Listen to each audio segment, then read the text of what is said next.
Wow, what a mood shift. Thank you, Spotify Shuffle.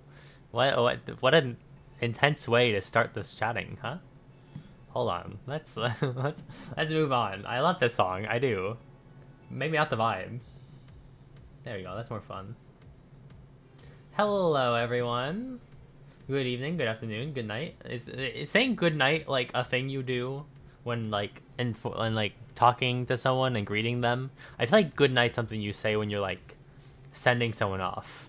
But like if it's nighttime, it's like a good nighttime. Good, not good opposite of day. I guess good day is also kind of like a signing, so someone signing off. I don't know. What discussion am I having right now? Hi everyone. No matter what time it is, no matter what time frame and greeting I may have to use for you, I hope you're all having a great one. Thank you for joining me tonight. It's tonight for me. You say goon night when you're not leaving. See, this is why I have chat. I need the educational people in the chat to keep me in line. Otherwise, I'm simply lost and confused. I appreciate it. I appreciate your efforts in keeping me educated. This is why I love you guys. Today, we are playing. We're not playing. We are not playing. In fact, we are doing something game related, but not video gaming. Maybe gaming. We might game later. Depends on how long it takes us to do this. I do have like a pretty open schedule, so we might game. I don't know. We'll see. Anyway, we're voting on the Game Awards today and the Streamer Awards because apparently the Streamer Awards votes are up, and I didn't know that. I did the nomination thing, like where you fill in the blank. I didn't realize the full nominees were up. But we're doing that today. Have you guys seen the Game Awards nominees already, or are you going in blind? I am mostly going in blind because there are people in my Discord channel talking about the Game Awards openly, and I was like, no, you're spoiling me. Stop, don't do this, don't do it. No, why? So I know like 4 or 5 of the categories, but it is what it is.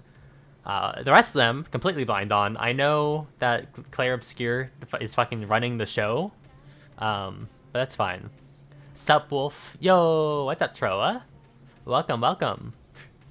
We love first time chatters. Just finished voting on the Game Awards. I am excited to see what we have this year. I just know about little. All right, we're going in. You're coming in with me. As for the Streamer Awards, I have no clue. I have not seen any nominees. I can guess. I have estimates on what we're looking at. Ninja Gaiden 4 for action and Wuwa for mobile. I did see the mobile. I did see the mobile one. I did not see the action tier. Ninja Gaiden 4 getting nominated is cool though. I kind of thought Ninja Gaiden 4 would be a little more popular. It wasn't. Then again, there was a lot of like, okay. I'm gonna discuss this when we get to the award. In fact, there's a few certain awards I want to talk about specifically because they mean a lot to me. But we'll get there when we get there. I did see. I think the ones I've seen already are mobile game of the year, streamer or content creator of the year. What else did I see? RPG, best mobile game. Yeah, those ones. More Rivals this one. I don't know what else is gonna be nominated for best multiplayer. Battlefield, probably like Peak. I don't know. Troa, welcome. I'm trying to go in a little bit blind. So when we get to the category, I am totally happy to see hear what everyone else voted for. Because I like discussing this kind of stuff. I like hearing why people voted for things they voted for. Because look, the Game Awards is a joke. We all know it is. As kind as I can put it, our votes mean nothing for the most part, right? It's all like panel voted. There's judges and all that. But it's the meaning behind it. It's the meaning of putting your thoughts forward and presenting what you think, and I think that's important. So I do want to hear what everyone's thoughts and opinions are, because everyone has different ones. Do we want to start with the Game Awards or the Streamer Awards? I have a lot more to say about the Game Awards. I don't know. Look, I know streamers, but I know streamers as in I watch VTubers and also like Ludwig and Alpharad. Connor Eats Pants, maybe? So we could probably get through it faster and then focus on the Game Awards if we want to do that. Kick off something a bit easier and then move on. We only want game reveals as all the game winners get announced during the ad break. It's true. Streamer first so you can finish off strong, like Astrobot beating Elden Ring. Yeah. Look, okay. I love Astrobot. I do. So I was more than happy with the win. But I do understand the like difference in quality and standards between those two games. But you know, I'm happy just to see video games I enjoy playing get awards because I like fun games that I enjoy playing. I just like video games. Look, I'm gonna be real. A lot of the games this year that are like big and popular, I have not touched. I have watched people play them. I have experience and understanding behind them, but I personally have not touched them. I spent half this year doing a gaming challenge where I played indie games from 5 years ago. So my experience this year is a little rough. And the games I did play this year did not make it on this poll whatsoever. But that's fine. That's fine. We'll discuss that when we go. I do agree doing streamer first is probably better. So we just move on to it. So if you guys don't know what the streamer awards are, these are a bit lesser known than the game awards are, obviously. The streamer awards, Scroll the Gun was peak. It's true. God, Scroll the Gun, those streams were incredible. Can you believe Scroll the Gun was actually streamed alongside Summer Games Fest half a year ago? It's been that long. We're moving into the next big awards show, and Scroll the Gun was streamed during the last big awards show. On that note, I will be streaming the Game Awards, or co-streaming the Game Awards. I've already cleared that day on my schedule, so just like every year, I will be here live reacting to the Game Awards and all the reveal trailers and the winners and nominations, assuming the winners and nominations mean anything whatsoever. They will every year they seem to just cram more and more of those into like the ad breaks instead of doing like a big reveal for them. So what is the Game Awards really but just a showcase, you know? Anyway, Streamer Awards is a obviously an awards show for streamers, content creators, YouTubers, all the across the board. It is hosted by Cutie Cinderella and someone else. Ignore that Cutie Cinderella is a little bit under fire right now. I think she's still under fire. I don't follow the drama very closely. I'm a Ludwig viewer, not a Cutie viewer. But you know, it doesn't matter. It's the show that matters, not the people behind it.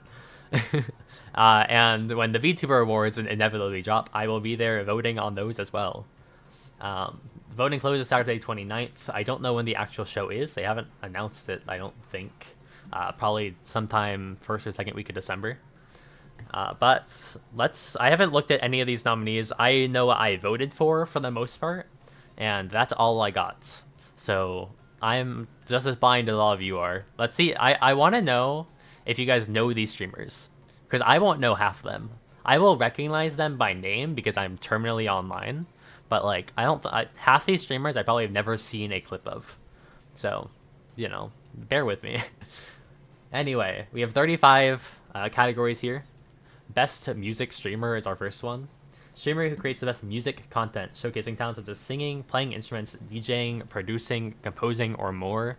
I think my vote for this was the 8-Bit Drummer, because I really enjoy watching the 8-Bit Drummer streams and just hearing him like yap about the music he likes. It's a very chill experience. However, our actual nominees: Ari at Home, Kason, Plague Boy Max, DDG, and Chris Drummer. Okay, so you remember how I said that I don't recognize half of these? I'm already there. I know 2 of these. Or no, I know 3 of these. I think I'm going to mute the music because I think there's going to be clips for, like, the streamers.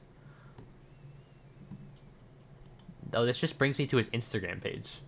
Okay. Making it from scratch. Oh, okay. Unless someone's gonna sing for me. I have seen so this. So we said soul sample. So if we make a sample, we can. So Ari is a streamer, an IRL streamer who goes around on the streets with like this DJing setup, this keyboard setup, plays beats in public, gets people to rap over them, sing over them. It's pretty cool. I quite enjoy it. I don't like watch his streams or anything, but I do see the clips, and it is very cool what he does. So I think based on that, I want to give it to Ari just because it's the only one here that I have really watched and have any comments on. But if anyone in chat likes Kason, Plague Boy, I know Plague Boy is probably the most popular here, right? That's the name I hear the most. I think Kason's up there too. I like Ari. Me too. I think Ari at home is the votes. All right, best creative arts streamer. Streamer who creates the best art, food, and drink, dance, cosplay, ASMR makers, and crafting content, among others. Excluding music, because that was a different category. I didn't mean to vote Emeru. But I probably... Okay. So, I'm kind of surprised that Rose is the only artist I recognize immediately on here. Emiru is a cosplayer. I believe Gumdrop is also a cosplayer. Barley, I want to say, does cooking or like barkeeping or something. I've seen a few clips of his content, and I'm pretty sure that's more or less what it is, like food reviews and cooking, that kind of stuff. No idea who Dizzy Kitten is. I'll be upfront about that one. But I think I think Rose Doodle is the play here because I have to support the VTubers. I do like Emiru. Emiru is a very good entertainer. Rose Doodle is great. She is. We love Rose. Also, hello, Ewerfs. Rose is an incredible artist, incredible singer and performer too. Just all around great entertainer. Ignore the fact that she disappeared off YouTube for like 6 months and then posted a video doing a like gooning parody of Fly Me to the Moon. It was cinema. It was incredible. She has such an amazing voice, and she used it as she's a jester, a jester for the crown, truly. I think Rose gets my vote here, but I do want to shout out Emiru as just a very good streamer and entertainer. I actually met Emiru in person at a con like a few weekends ago. Incredibly kind, incredibly nice person. I mean, I think they obviously are going to be on stream, but I feel like Emiru is just that nice, out of content too. But I think Rose is gonna take my votes because VTuber superiority. Her model is one of the most expressive VTuber faces. It is. I can't remember who her rigger is, but it does incredible work. Very good facial animation. She moves around like super fun. But yes, I think creative arts, I'm giving it to Rose. Best roleplay streamer. Streamer who delivers the most entertaining role-playing content in games like GTA, Rust, VR Chat, Ark, Dungeons and Dragons, and more. I think okay. First of all, how is Critical Role not nominated here? Where is Critical Role? I'm sorry. I thought that was gonna be like a given. Even like I don't know if I would have voted for them immediately, but I was almost certain they were gonna be on the poll, right? It's Critical Role. They have a new season airing like right now. They just started a brand new campaign. They have a new DM. Like, there's so much going on with them. But, okay, sure, we can do this. That said, I am sticking with D&D, and Legends of Avantris is incredible. It's so much fun. If you like watching D&D, watch Avantris. They are an incredible group. Super entertaining. And I don't know any of these other ones enough to comment on them in the first place. So I think it's more like a default rather than a choice. But that's okay. Best MOBA streamer. Who watches MOBAs? Who watches MOBAs? There's only 4. You'll notice everything else has 5 nominees. MOBA has 4. I think this says a lot. I think I'm gonna give it a Cage roll. Uh, uh, they're the only one I know on this list. Very good League of Legends player. I don't watch the league, but even I've seen clips of Caedrel. I think there's better ones. I would rather watch like Box and like This Guy's Toast play MOBAs, but you know, we take what we can get. People actually play MOBAs still. As far as I'm concerned, League of Legends is only a competitive esport, and no one in the right mind still plays this video game. But unfortunately, I'm wrong. Best Brand Partner, awarded to the brand that's helping streamers' aspirations come true. Through brand partnerships and sponsorships, streamers are able to do more than ever imagined. This brand is what makes that happen.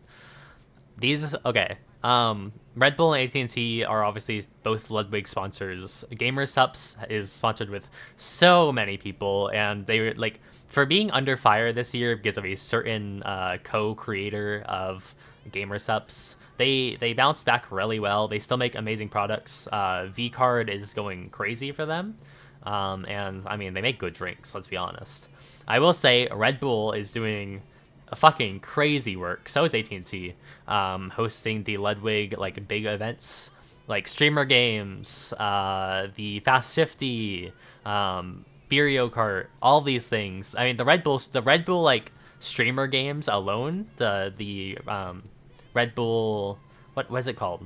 It's the Red Bull Player Cup thing, that with the Red Bull athletes all compete. That was so much fun to watch on its own. So it's definitely, I think it's, for me, it's between Red Bull and GamerSups. I think GamerSups is an incredible company that does like makes products I enjoy. I like their cups a lot. Their drinks are really good. I think, however, that as far as being a brand partner that supports talents and supports creators into making these big events and these big shows and such, I think Red Bull has to take the cake. Because the amount of work Red Bull has put into hosting events this year is insane. There's so much going on. I'd absolutely just wrong if I completely forgot about it. Take sip from my Cottontail VA cup. Understandable. I need to order some more good. Now that I'm thinking about it. I only know GamerSups from the booth at Anime Expo, but their booths are already dope as fuck. They are.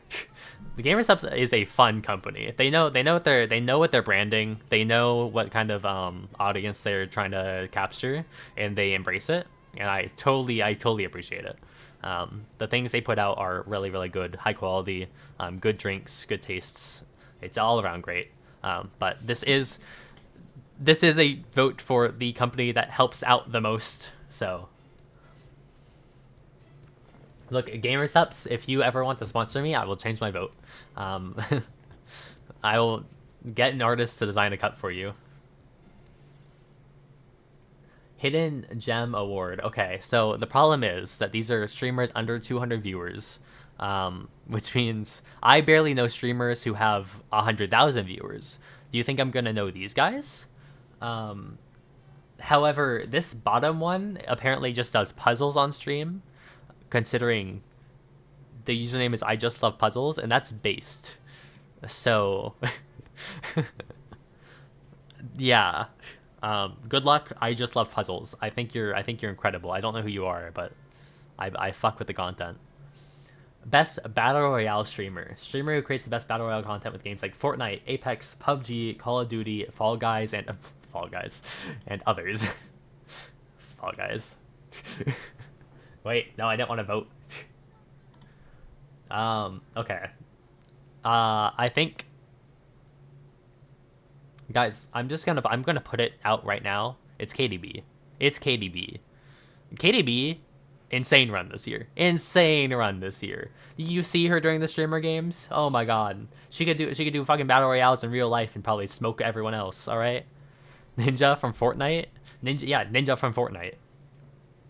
Ninja became like a much better person after he stopped being famous. He's like, he makes like decent content and jokes now. I still don't care about him, but you know, I'll shout out the fact that Ninja's like better now. I don't know who Fade Aussie is. I know Clicks by username alone, but it's KDB. Best fighting game streamer. Let me clear the air here. Best fighting game streamer: Street Fighter 6, Tekken 8, Mortal Kombat, Smash Bros, and more. We all know these are incredible. We all know everyone here is incredible. Sajam, SK, Brawl, all just fucking incredible fighting game players. I could never do what they do in a million years. I can barely hold a controller when playing a fighting game. I have tried to play like fucking Under Night, Grand Blue. I have no idea what I'm doing. Okay, the things these people do astonish me to no end. Um, However, they can be as incredibly talented and skilled as they want. When I watch a streamer, I'm here for entertainment and the enjoyment of the show, and Lily Pichu takes it. Lily is one of the most entertaining, fun streamers on the platform. Every time I see her content, it is a smile on my face because I like she has this grip, she has this aura when she streams and presents herself that just makes everyone feel like lighter and more cheery. It's just a great mood altogether. So even when she is getting her ass beat in Tekken 8, I think she's having a great time, and that's important. I got back into Skullgirls recently, only fighting game I've ever gotten halfway good at. I love her music. She does have incredible music. Last Cup of Coffee plays in my head on repeat just about every single day of my life. Kinda bugging, kinda stuck. Don't catch 'em in your trap. Hi, Carol Girl Benito. But yeah, Lily Pichu takes it. Anyone could take this category. I would be happy with it. I think they're all incredible players. But, you know, I have my opinions. Best MMO RPG streamer for Final Fantasy, World of Warcraft, RuneScape, Lost Ark, and others. Does anyone still play Lost Ark? I just out of curiosity. I remember that game being big, and I never got into it. As for the nominations here, believe it or not, I don't watch much MMORPG content. And Soda Popping is the only streamer on this list I actually recognize. The question is, do I like Soda Poppin'? I don't know. My opinion on Soda Poppin' is very mixed. I think he's entertaining sometimes and kind of like an asshole other times, and I think maybe it's his brand. Maybe he does it on purpose. Like, you know how Shroud used to do it? I think Soda Poppin's kind of along that line. So I think Soda gets the vote in my mind solely because they're the only one I know. But I'm a advocate for women in STEM. So Annie Fuchsia can have my vote for MMORPG streamer. Best speedrun streamer. Streamer creates the most entertaining and impressive speedrunning content. My vote for this category was Easy Speezy. It's been Easy Speezy for the last 4 years. Easy Speezy is not on this list, and neither is anyone else I know. That's not true. I do know Little Aggie, and I'm voting Little Aggie because it's the only name I recognize. But in my heart, it's Easy Speezy, and it always has been Easy Speezy. Best sport streamer. Streamer who creates the best sports-related content, whether through gameplay or coverage. I assume this also means like live sporting events. I'm kind of surprised. Isn't there like a pro soccer player that made a Twitch account this year?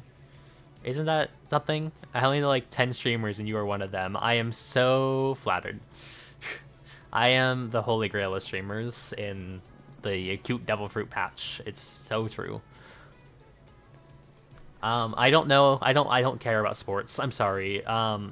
Sporting content anyway. I like sports, like real life, real world sports. I will watch sports. But when it comes to like NBA, 2K, all that kind of stuff, do I care? Not really.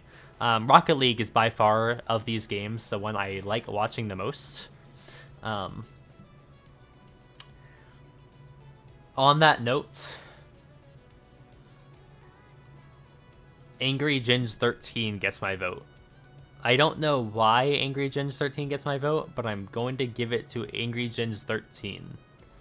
I was about to say, we talk sports all the time. Yeah. I like real world sporting is one thing. When it comes to like video game sports, I don't care. EA can go away, okay? I don't stop releasing the same video game every year. I'm begging you. At least Rocket League has been around for like 10 years and it's still the same game getting updates and stuff. Speaking of Rocket League, I don't know if it's gonna be nominated for Best Esport in Game Awards. It should be. Rocket League esports are so fucking fun to watch. The people who know what they're doing in Rocket League are insane. Best Minecraft streamer. Yo, that's my content. That's my content. Let's go. I love Minecraft. Streamer who creates the best Minecraft content. Okay. Okay, look, I don't think I've talked about it too much on stream. Minecraft, like YouTube content, is the thing that has followed me longer in my life than anything else. I have been through every single stage of it in my life, from watching like Team Crafted into watching the like PvP era, like the early PvP era, the 1.8, 1.9 era, into watching Dream SMP, into watching the PvP era nowadays, into watching Hermitcraft.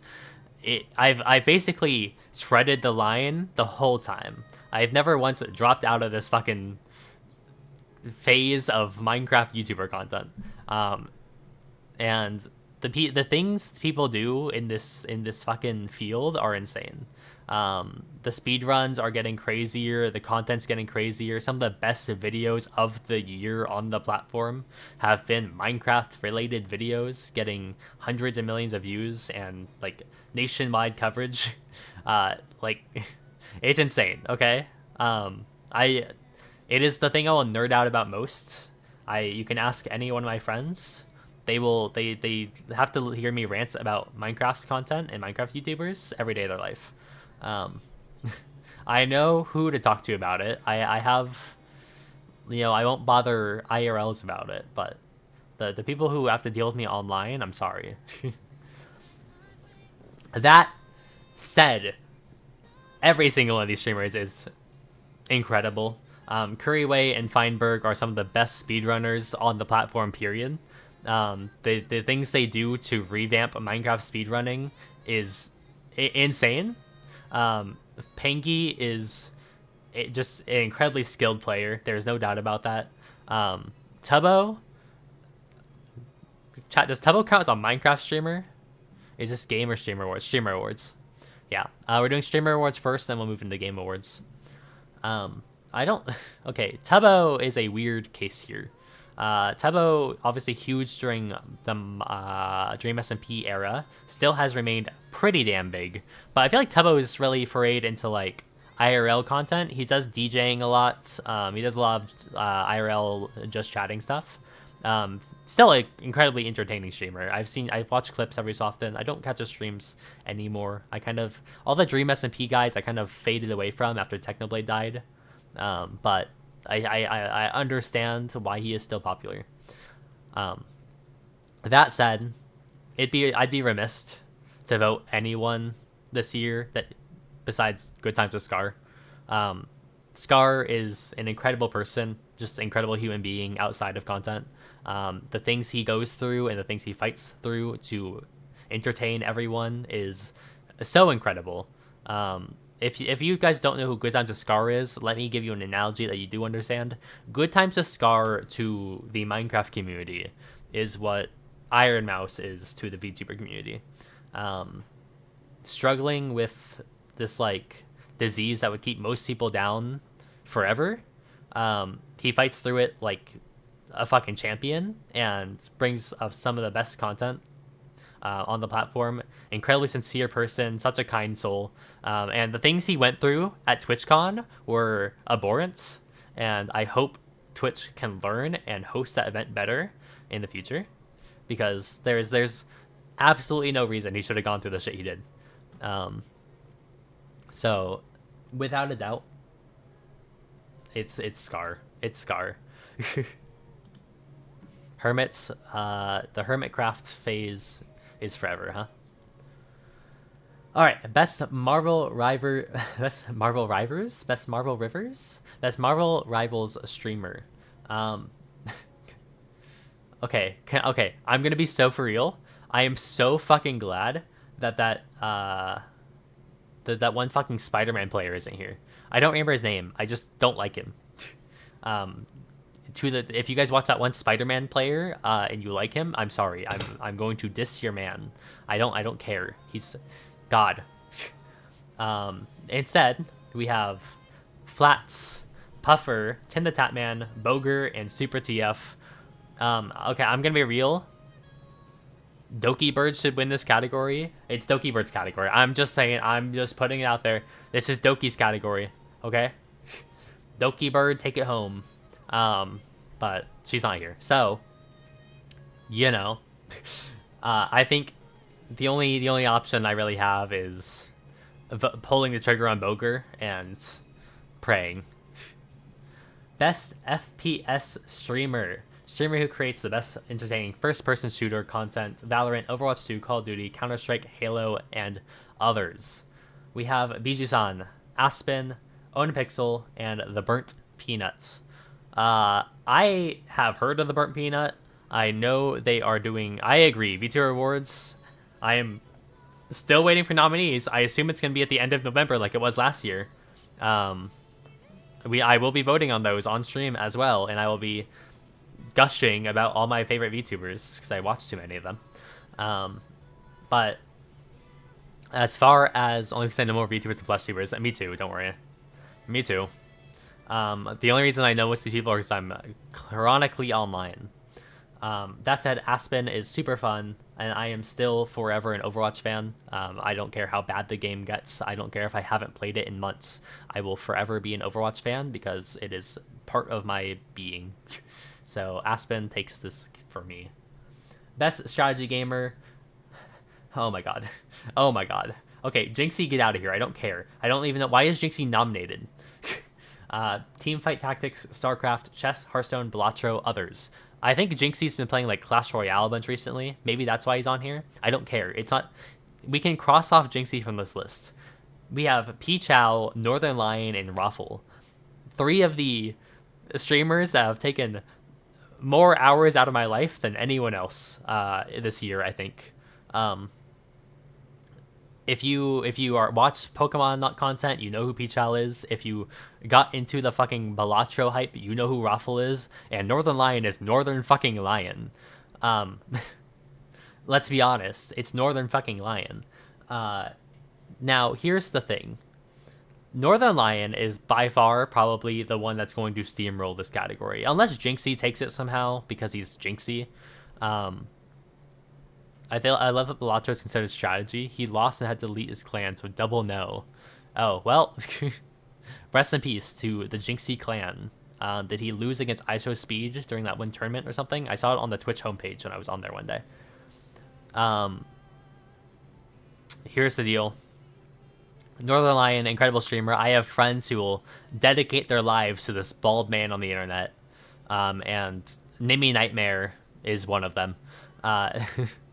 However, it's fucking Raffle. I'm giving it to Raffle. I have spent probably 100 hours of my year watching Raffle Balatro live streams. Like, not even live, just VODs and like videos of him playing Balatro. Because he is so entertaining, and I don't know how he does it. It's a fucking card game. I don't know how he keeps me entertained for like 4 hours. He is incredible. Best reality streamer. Streamer who flawlessly creates the best blend of IRL and desktop content, balancing both seamlessly to create consistently entertaining streams. We have The Ty Little Show, Adapt, Ray Asian Boy, Deshae Frost, and Stable Ronaldo. I am aware of Adapt and Stable Ronaldo, and on that note, I'm probably just going to give it to Adapt. Stable Ronaldo, my only experience with this man is in the streamer awards or the streamer games, and I remember him getting really pissy about something, and it rubbed off the wrong way. So, phase up. I know like none of these people. It's alright. Best IRL streamer, Extra Emily, Christian and Amber, Chloe IRL, and I Show Speed. Okay. Okay, look. I understand. I comprehend that the things I Show Speed does are incredible. He does so much good. He is super entertaining. He's famous for a reason. I have more GIFs of him in my head than I do my high school math, okay? I can envision his face better than I can the Pythagorean theorem. But I'm going to follow my heart here and give it to Extra Emily because she is the one I have the most experience with and the one that I have personally seen the most out of. This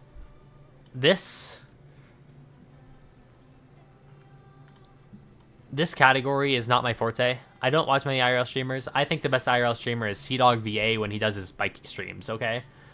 But, yeah. Best vertical live streamer. Who the fuck watches vertical live streams? Chat, please, who watches vertical live streams on TikTok, YouTube, Instagram, or Reddit? Please let me know. I have to wonder. I have to know. The only vertical live streams I watch are when a VTuber decides they're doing a vertical karaoke stream. Like, that's as far as I get to watching vertical live streams. I can't like actually envision these like TikTokers that are famous for doing live streaming content. Like, I know it's a thing. I can't sit here and think like, yes, of course. Of course, yes, the TikTok streamer. So you know what? It's fine. However, I know the name Creekcraft, so I guess I'm gonna vote Creekcraft. I assume he does Minecraft content, and that's based, so I've never even heard of vertical streams. Vertical streams sound like some psychopath shit. I'm saying, all I know about vertical streams is like, oh, thank you for the glizzy, gluck gluck gluck. Oh, thank you for the unicorn. Oh, thank you for the galaxy. Oh, thank you for the hot dog, gluck gluck gluck. You know, those fucking things. All right. Stream game of the year, schedule 1, huh? Okay. Chat, I see it. We all see it. We all know it's here. We all know it's right there. It's fucking Expedition 33. Here's the thing. NPC stream 1, you couldn't pay me enough. Here's the thing, okay? Schedule 1 is not winning this category for me. I don't care about the video game. It's fine. It's fun. I understand. I watched some people play it. It's okay. It's whatever. Expedition 33 is also not winning this category for me.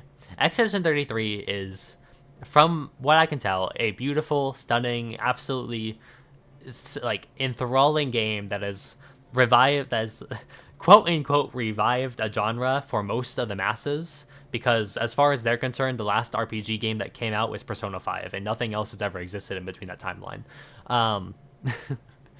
But it's not a good stream game. Like, I'm not gonna sit here watching a streamer play Expedition 33, you know? However, that being said, guys, if I ever stream Expedition 33, I expect you to be there and watch me play the entire thing. You are forced because you are my viewers. I am talking from a second-person perspective. I wonder if Dispatch is eligible since it just came out. I think there's a cutoff. I think Dispatch actually came out after like the nominees for this started getting voted into. So I don't know. Maybe next year, but I don't know. However, I do have to agree with chat here. I think Peak is the best of these games. It's definitely the most entertaining. Repo is a great game, don't get me wrong, and Mario Rivals is super fun. I watched Doki play Mario Rivals a ton, but Peak is consistently super funny and super entertaining to watch. When you get a good group of content creators together playing Peak, there's something about it, you know? It's just janky, it's fun, it's stupid, we like it. I liked either of the three, but I still haven't had the strength to finish the game. I will get to it at some point. I'm sure. Like, I have no reason to believe it's not a game I would love, based on what I've seen from it. However, the fan base is god awful and toxic, and I hate it. But you know, that's an aside. Best content organization. All right, good talk on this one. I really liked our discussion here. I hope everyone got their thoughts out and was able to put together a coherent and understandable essay towards what we were thinking. We are moving on. Bishojo not nominated? How? I can't believe they were robbed, snubbed. Where's Bishojo? Best international streamer. There's a ton of VTubers that should have made this list. I'm gonna say it. Every single Japanese VTuber that did not make this list was robbed. A ton of Indonesian VTubers as well. But you know, whatever. I don't care. Fine. See what I care. That said, I don't know any of these people. I don't know a single one of these people by name. Where is the Italian chess guy or the French chess guy? I know him. Can we have him here? Where's Quackity? I know Quackity. I don't know any of these people. Guys, what's the funniest name on this list? Let's vote for that one. Squeezy? Do we like Squeezy? I like Squeezy. Tumblr is pretty funny. Do we think V Tumblr is ever gonna come out? Wasn't that announced for this year? That like the fighting game made by Rose Doodles and Buff Pups company. I don't know where the fuck that is. Is it made by them? I don't know. I know Feifei and Chibidoki are in it, so maybe it's like Mythic Talent instead. But I don't know when that's gonna happen. I think Squeezy is the play here. Best stream duo. Okay, guys, I hope we all had a strong discussion here. I hope everyone got their thoughts out. It was a tough category. There was a lot of really good options. Really, this could go anyway. It was hard to narrow it down. But at the end of the day, we have to pick someone. It's just how the cookie crumbles, At the end of the day, it's a poll. You have to vote. I think Cotton is in that game too. Probably Cotton is mythic, so I believe it. We support the mouse. Sea Dog and Mouse are best. It's yes. There's no doubt in my mind that Sea Dog and Iron Mouse deserve this. Best streamed collab: Pokimane x Cat's Eye. That was a good stream. Kai Cenat and LeBron James was crazy. Plague Boy and Fred again. Cinna and Celine Vega. The K-pop fan in me is just leaning Pokey Cat's Eye, and I think I'm just gonna pull the trigger on Pokey Cat's Eye. I think Kai LeBron is gonna take this home. But yeah. Best marathon stream. We have Phase Subathon, Stream for Humanity from Amine Matu, The Mafiathon 3, and Speed Does America, I Show Speed, Person Named America. I mentioned this before. I think the content that I Show Speed does is insane. Super entertaining. I understand where his audience comes from. There's a lot of new big streamers that I simply don't understand. They're Kai Cenat, Jinxie, all these names that popped up recently. They have their audience. I respect it. I am not their audience. I am not Speed's audience either. However, I can watch Speed do something and understand what the fuck he was doing and why it's funny and why this is getting traction. And for that reason alone, I think I'm giving the Sideshow Speed, because like the things he did during Speed for America, or Speed Does America, was pretty insane. Let's be honest. No Sea Dog biking stream. You're telling me I put the biking marathon on. My nominee was the biking marathon. It is every year because it's incredible what they do there. But, it's fine. Best streamed event: Streamer University from Kai Cenat. LeMayo? LOL? XD? What the fuck? Who put this on here? How? Hello? Streamer Prom, Funny Mike, Bingo Brawlers, Captain Domo, GP Explorer 3 from Squeezy, and the Streamer Games from Ludwig. Look, guys, I only watched one of these. It's gonna be Streamer Games. Streamer Games is insane every year. Ludwig puts it on. It's hosted by Red Bull. Ludwig's a great entertainer as a host. All the competitors get together, do these crazy challenges. It's Olympics for YouTubers, and I love it. It is genuinely such a good weekend every year. And Streamer University is a joke. So, best stream series, I scrolled down to see the first nominee on this list, and I already knew it was winning the list. Because it's Connor Eats Pants Fortnite Friday. Caretakers, Alvius Tours, In the Booth, and Let Her Cook. Let Her Cook from Cidian is a really good series. I do enjoy this. This is a fun series. Fortnite Friday is the best thing on the platform. There is nothing like Connor Eats Pants getting on call with this like major figure in politics or pop culture and playing Fortnite with them. And just he played with like the governor of some state or something at some point, and the whole stream was just him shitting on this governor, and it was the funniest thing I've seen like all year, I think, to this day.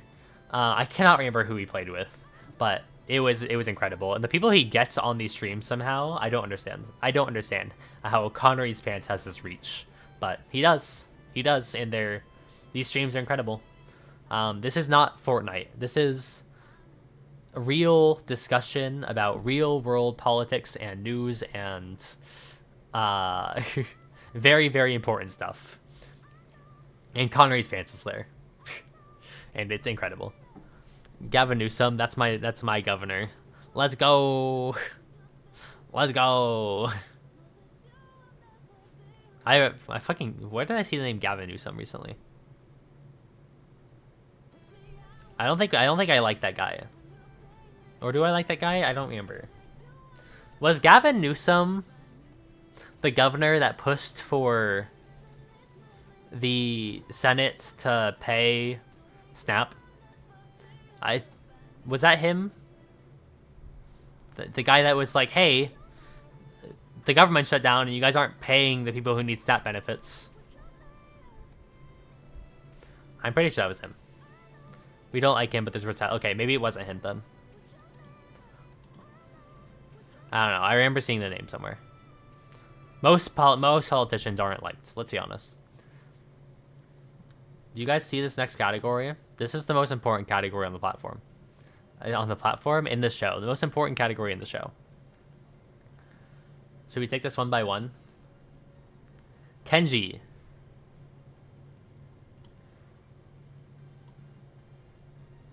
Chibidoki. The Burnt Peanut.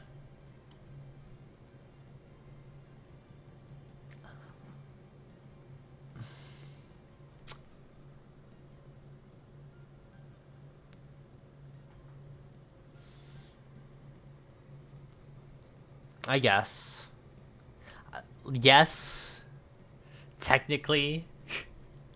This is like saying that the Annoying Orange is a VTuber. But, like, yes, I understand the concept it's coming from. Mousy. And Mori Calliope. Alright, we have our nominees. Let me be honest. The nominations here can be boiled down to Iron Mouse or Mori Calliope. Like, I want to make that clear. Chibi is obviously a bundle of energy, and I enjoy watching Chibi, but she might be a little too energetic for me sometimes. I don't have that kind of energy. I am too fucking eepy for this. Watching the streamer games, watching the fucking VTuber Awards hosted by Phillian every year is already, it takes up like half my mental battery, you know? Chibi is incredible though. I really like Chibi's new model. Chibi got a 3D model, or no, Chibi got like a non-Chibi model, weirdly enough. And on like the same day, Buff Pup got a Chibi model, and I was like, oh, they switched, they swapped roles. They changed. Tungsten Rat or Mori are gonna win. Yeah, I mean, realistically, Mousy takes this unless the Burnt Peanut is like way more popular than I thought. Mousy is gonna get my vote because obviously, fucking obviously. Have you guys listened to her fucking Music Box of Fate? Hello? Okay. However, I want to say incredible year for Mori. She has done so much crazy shit this year. She has done music for 2 anime within the last year with Gachi Akuta and Suicide Squad Isekai. She has had her live shows. She is getting like the best performance on her music since her debut, basically. Incredible year for her. I'm so fucking happy for Mori. I'm forever a Mori Calliope defender. The hate she gets is so undeserved. But anyway, Iron Mouse is probably the only VTubers that normies know. It's true. Well, I feel like, okay, Iron Mouse and Usada Picora, because she was nominated for Streamer of the Year last year. And everyone knew her because it was against her and Queso. Alright, best variety streamer. We have Queso, Lyric, Vinny Vinesauce, Agent 00, and Squeaks. I think I'm giving this a Squeaks just because I'm a Ludwig viewer, therefore Squeaks is in my brain. But Queso, very fun streamer. I don't watch Queso, I watch Queso's clips. He is a good guy. He's just an entertaining, chill guy. I respect the grind. I respect the content. I appreciate how easily he flows to the jokes made at him. He knows what he's asking for when he goes live, and he plays along with it so well. And he's just a great person. So absolutely, if Queso takes this, and I think he will, deserved. But I'm giving it to Squeaks. I actually met Agent in person a few weekends ago too. Actually, he was also at the con I was at. Cool guy. Best just chatting streamer. Ha! Ha! Ha! Sorry? Sorry? Sorry? Huh? Joe Bartolozzi, Lydia Violet, Kai Cenat, and Jason the Ween. It's between Jason and Joe, I think, for me, actually. Jason the Ween has had an incredible year of content. He is a FaZe member who is god-awful at video games. But, like, as an entertainer, next level, I'll be honest. So, like, just chatting with Jason is such a good time. But Joe is just a funny guy. Just a funny guy. I've watched him on TikTok forever. And, like, when he started streaming, I stopped watching some of his content. He's just a good guy. I think one of these nominees wants me dead.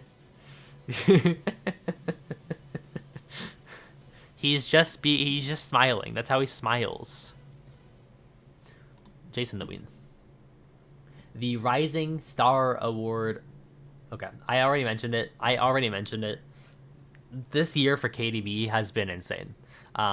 Easily one of the best streamer growths I've seen in a year, in a long time. She has evolved so much as a streamer over the past like 365 days and has done so much, and her like seeing her participate in the streamer games after starting the year what she did was incredible. It is simply the truth of the matter that she takes this award. Best breakout streamer. Streamer who experienced explosive growth in the past year. This is FaZe Adapt. This is FaZe Adapt. Best breakout streamer. This is FaZe Adapt.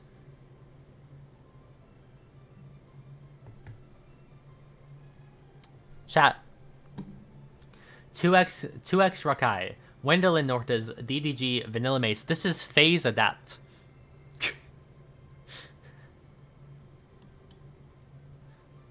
What? What? What? Sorry? Am I missing something? Maybe I'm in the wrong here. Maybe I'm simply like making up the like 10 years of phase adapt history. Maybe that's on me, chat. Anyway, anyway. Anyway, vanilla takes it. Anyway, vanilla takes it, right? We don't have any objections here. Perfect. League of Their Own, a streamer who creates truly one-of-a-kind content, pioneering a niche or category that no one else does. The Stock Guy, Study Time, The Prime Agent, and Maya. Okay, so Maya's the only one on here I know. I assume the Stock Guy does stocks. And I assume Study Time is like a teacher or something. I don't know what to expect from this third nominee. I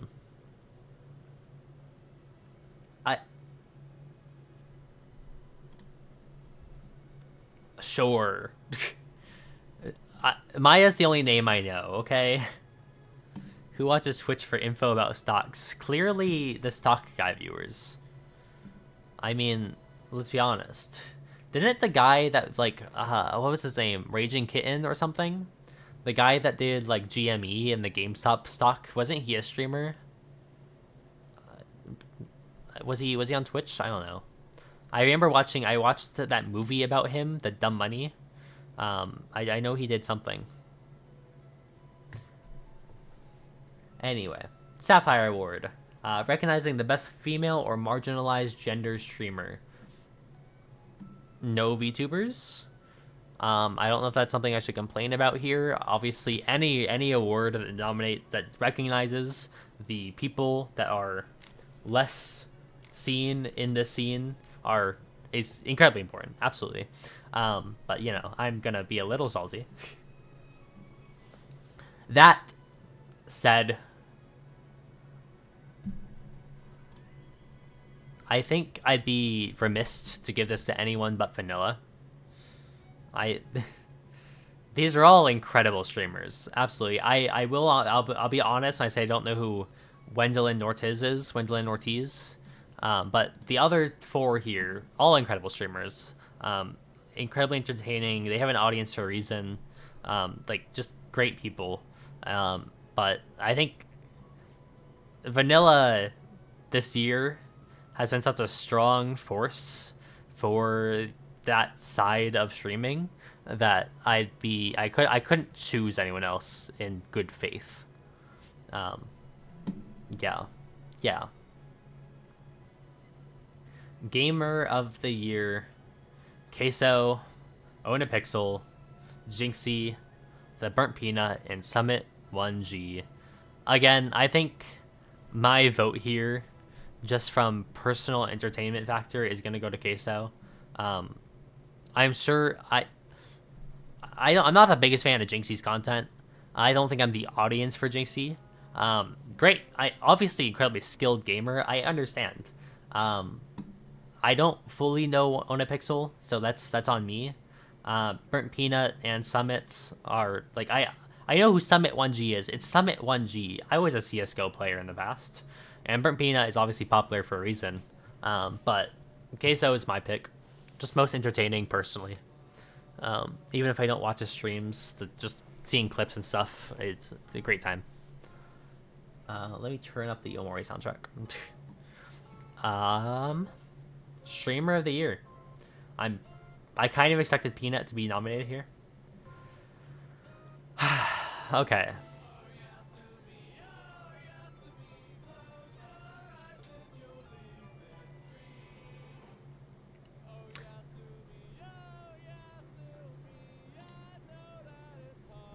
I think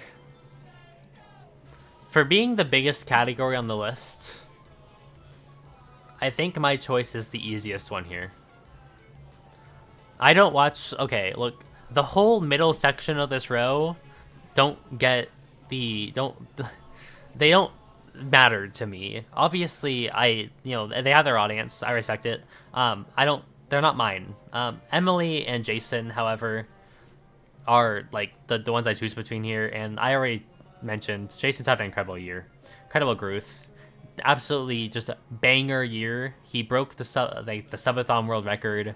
He has been in some major events, done some crazy shit with the FaZe Clan. Like, I think I've got to. I'm not the biggest. I don't. Jason the Ween isn't even like my favorite person on the platform. He is kind of loud, kind of abrasive, but he's a fucking good entertainer, and I have to respect that. So yeah, I think that's my votes. Are we satisfied, chat? Are we happy? I think I am. I think I am. I have no idea when this stream is gonna be. You can request a change to your picture and clip here. That's pretty funny. Let's submit these. The votes have been submitted. Do we know when the... I'm being flashbanged right now. Saturday, December 6th. Okay. Hold on. There is like a solid chance I am working this day. But then when I stream following it, we can talk about the show. But for now, we're moving on. Now the real fun begins. I will say Kai Snack got some serious respect points for me when he shouted out Mouse and went on a stream that some people were saying shit about her and VTubers. Oh, absolutely. Absolutely. I don't think he had to do it. There were a lot of people saying he kind of had to save face, because if he didn't say anything, he'd get fucking thrown under the bus by that side of the community. But let's be honest here. The VTuber community does not watch Kai Cenat. It's not like Kai was gonna lose viewers or fans because he didn't mention anything about Iron Mouse. He did that because he wanted to, and I respect it. Absolutely. They did stream together, I think, at some point this year, and they seem to be on good terms. So, like, major respect, absolutely. Shout out, just not my content. Not my content, but I respect it.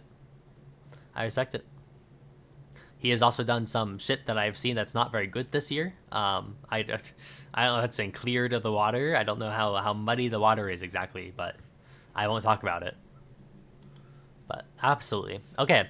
Anyway, it's the Game Awards time, chat. This is what we've all been waiting for, right? This is what we actually care about as video gamers. Who pinged me on discord.com? Oh, it's Wordle. It's Wordle. My Wordle score is done. I understand. Okay, I haven't... Okay, once again, I'm going in mostly blind here. I know a couple of the categories because I couldn't escape fucking Discord and Twitter today. But we're going to start, as usual, at the bottom and go up through to game direction. So we're starting with Best Esports Team.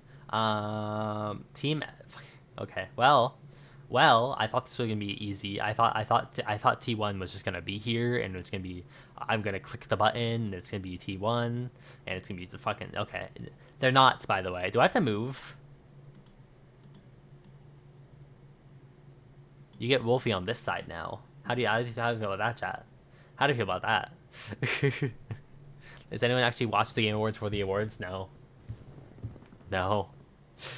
I will be co-streaming the Game Awards on Thursday, whatever the fuck day it is. December 11th, I think. So if you guys want to watch, I will be here, as always, reacting to the awards, reacting to the game announcements and trailers and shit. But no one's here for the awards, let's be honest.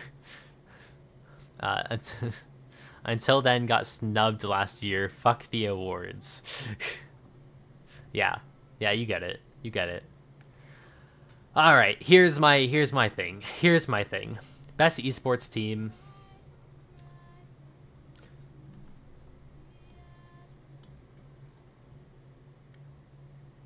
Guys, does anyone outside of China and like Korea watch Mobile Legends Bang Bang esports? Be real. Be real. Be real. I don't know much about it, I'll be honest, but I have my clown outfit ready, hoping for Kingdom Hearts 4 news. Yeah, good luck. I don't even know what games I want announced. Like, I don't know what sequels and shit I'm waiting for, really. I just want more info on Fire Emblem Fortune's Weave and Danganronpa 2x2. That's really all I care about right now. But if they introduce something cool, hell yeah. Hell yeah. I will give this to energy. Because, I don't know. I like watching Valorant esports, and they're the Valorant choice on this list. So yeah, it can be Valorant. How about that? Fuck off. Okay, I need to make it clear. This website is god awful right now. We are going to be struggling. We are going to be struggling. This website is so bad right now.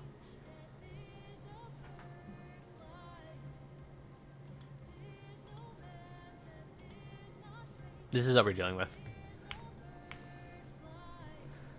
Hoping for Beyond Good and Evil 2. I can see it. Can I vote? Can I vote?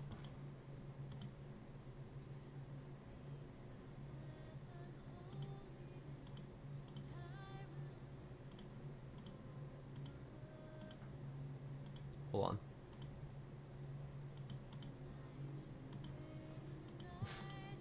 Whether or not we can vote is completely up to whether or not this page wants to work. We might just be... Oh, okay. Fuck.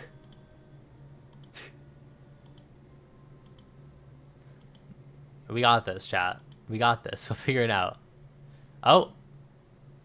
Nope. We might have to stall. We might have to delay the voting on the Game Awards. Should I just pull up the fucking, like, tweets and circle which one I'm voting for?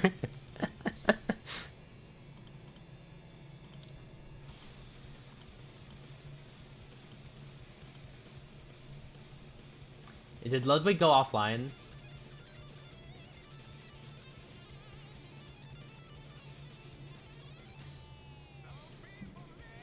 I think so.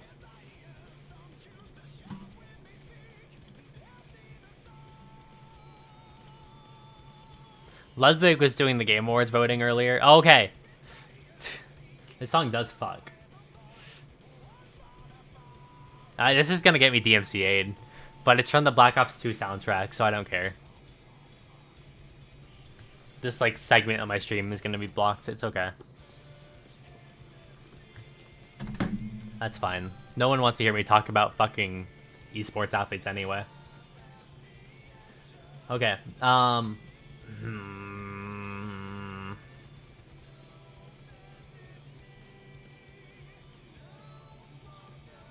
It's Chovy, right? It's Chovy? We're giving it the Chovy? Right? Brock is also a good option. I want to make it clear. Brock is also a great option.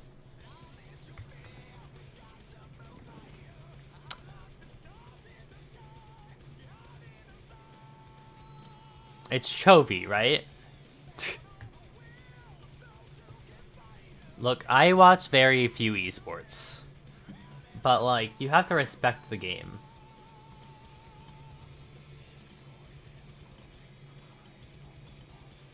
At this rate, we'll be done in, like, 3 hours. Not too bad. Not too bad. Okay. Best esports game. Counter-Strike, Dota 2, League, Mobile Legends, Valorant. Okay. Chat, I'm gonna tell you right now, League of Legends win this category. It is a landslide victory by like 80% of the votes going to League of Legends. I'm gonna vote Valorant because it's the one I watch the most often. Really, I kind of wish Apex Legends was here, and I wish Rocket League was here because those games are so much more fun to watch than Valorant is. But I still watch mostly Valorant, so we'll vote Valorant. I will say, League of Legends, as much as I don't like the video game from, like, a moral perspective, you know, like, morally, I object to League of Legends as a existence, right? Um, League esports is kind of fun. Okay, watching people who know what they're doing play League, and me having no fucking clue what's going on and just watching the pretty colors on the screen, I kind of enjoy it. I watched the like final match of the League Worlds. It was kind of captivating. It was. I'm sorry, chat. I'm letting you down. I enjoy watching League of Legends content. But like only like hardcore competitive, you know? Pretty colors make brain go burr. Exactly. Look, I am very simple. I like watching when things go burr. And League of Legends goes burr a lot. Alright, we have next. I can't fucking go back. Okay.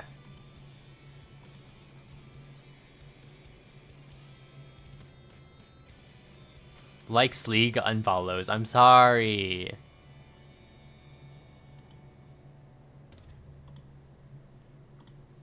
There's no... Wait, did they get rid of Best Esport Event? They got rid of Best Esport Event. Holy shit. Why? What? What reason did they have for this? I was gonna vote League Worlds. No, I was gonna disappoint you guys more. Oh, god damn it. Oh well. Okay, I've seen the nominations for this. I know who I'm voting. I already know who I'm voting for Content Creator of the Year. Look at her. Why the fuck is it Mikochi? Why did Mikochi get nominated? I don't know. Why is she here? Who at the fucking Game Awards fucking like table was like, oh, you know who needs to be nominated for Content Creator of the Year? Sakura Miko from Hololive Gen 0. That will do it. We love Sakura Miko. Usada Picora made sense. When Picora was here last year, I understood it. Picora is huge. Mikochi. Mikochi? Okay, look. I love Miko. She's such a bundle of fun. She's adorable, all right? I don't understand a word she says, not because she speaks Japanese, but because she doesn't speak Japanese. She speaks her own fucking made-up language that no one understands, and we all love her for it. Was this just because Picora got nominated last year, so like, oh, let's do Miko this year? Like, they're playing fucking mind games, all right? They're playing mind games, all right? Anyway.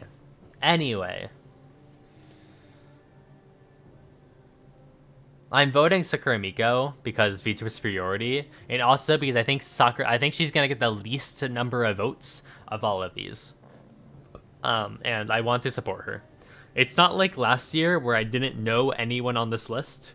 This year I know every name on this list, which makes it hard. Realistically, the creator I actually watch most here is Charlie. So in my mind, Charlie is the winner here.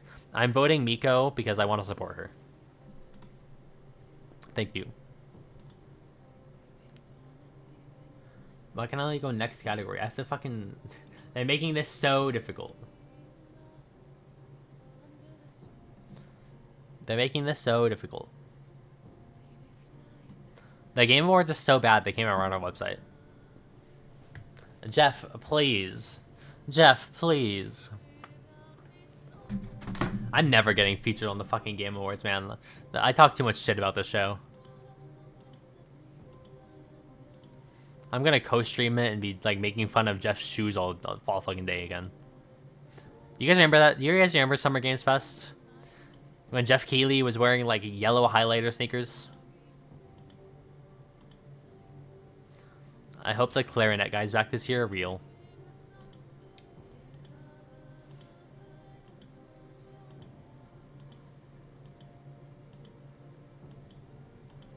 We'll get there one day.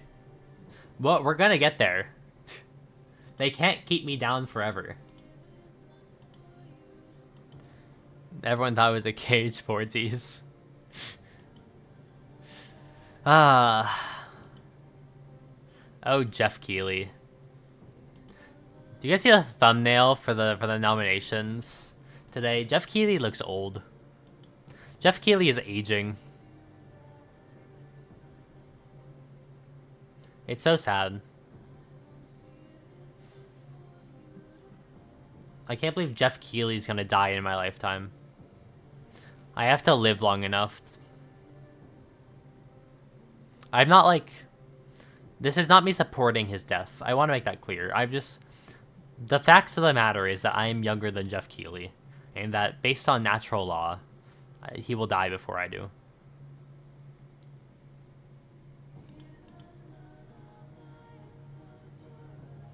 I don't know if I can live in a world without Jeff Keighley. Do you guys think after Jeff, like, steps down from hosting these events, someone else is going to host these events? Or will they just stop hosting the Game Awards? Be like Jeopardy, where they just pass off hosts.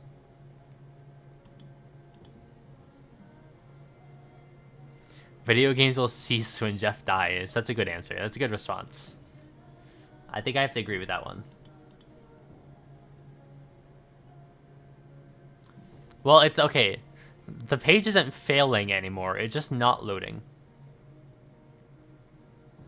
Which is better, I think. Guys, I'm gonna do the Wordle while we wait. I'm gonna do the Wordle while we wait. Fuck.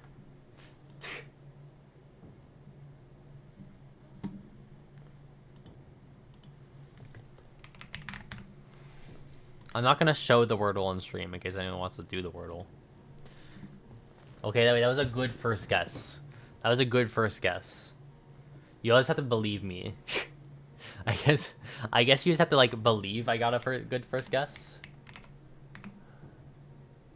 Okay, this is awful. I'm in a bad situation here.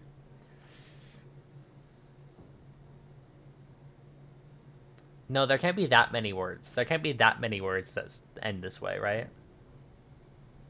Like,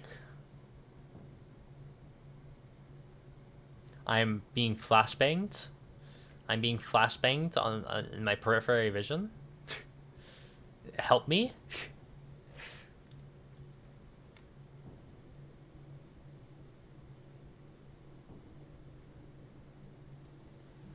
Server error.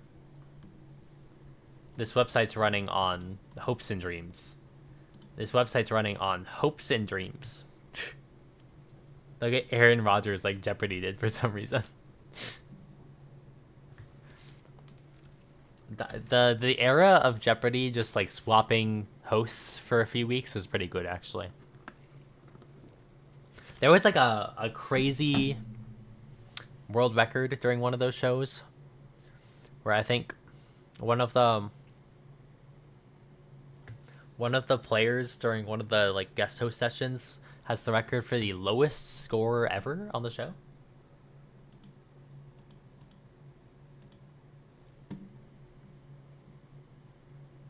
It's like negative 13,000 or something.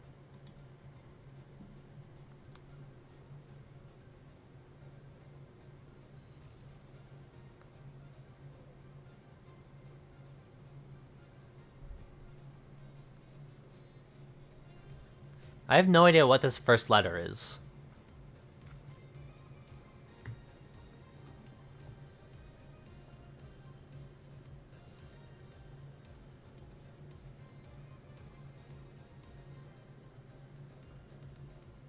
Okay, the page didn't crash this time. That's better.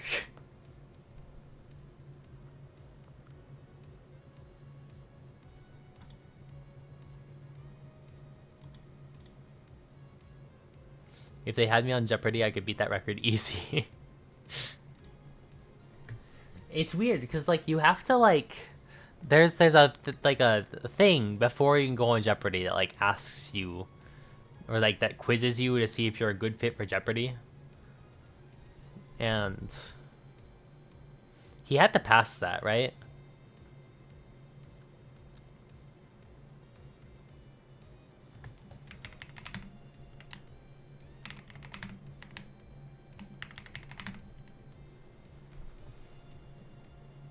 What is this word? I figured it out, by the way.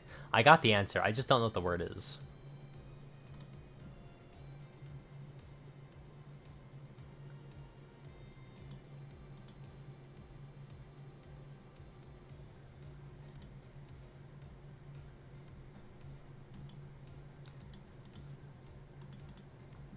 If I let it sit? No. Okay. Chat, welcome to my stream. I hope we're having fun tonight. This is by far the most entertaining thing I've done all year. I'm glad this is how you decided to spend your evening. Oh. No.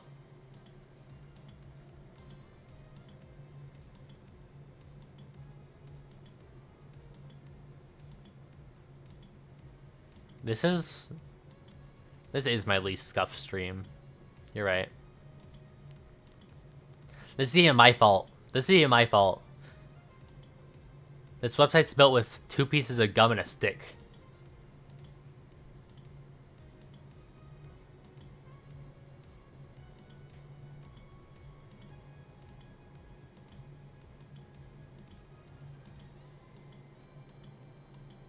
Okay, chat, we might put this on hold.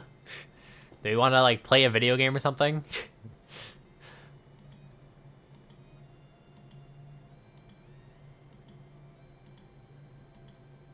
What flavor is the gum? Cool mint. The best flavor.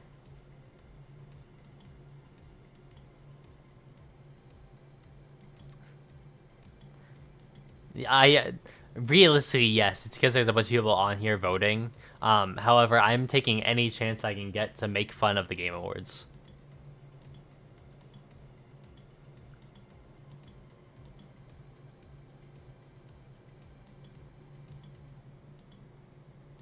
How many people are voting on this at 2 a.m.?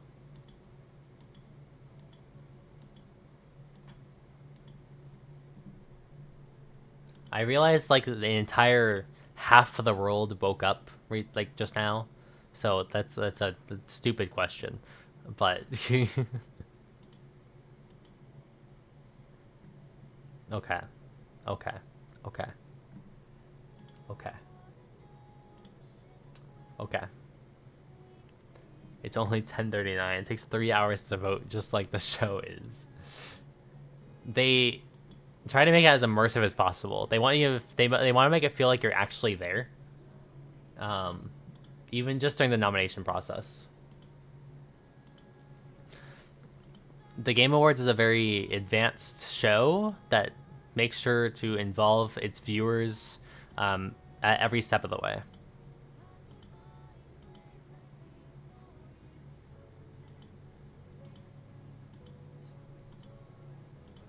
Okay, chat. We might come back to this. Before stream ends, we might come back to this. What do we want to do? What do we want to do before stream ends? Here.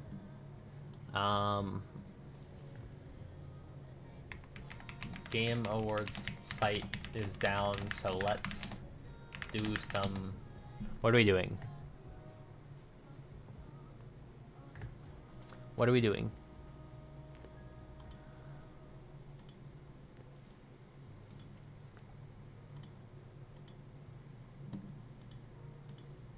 Let me update video games.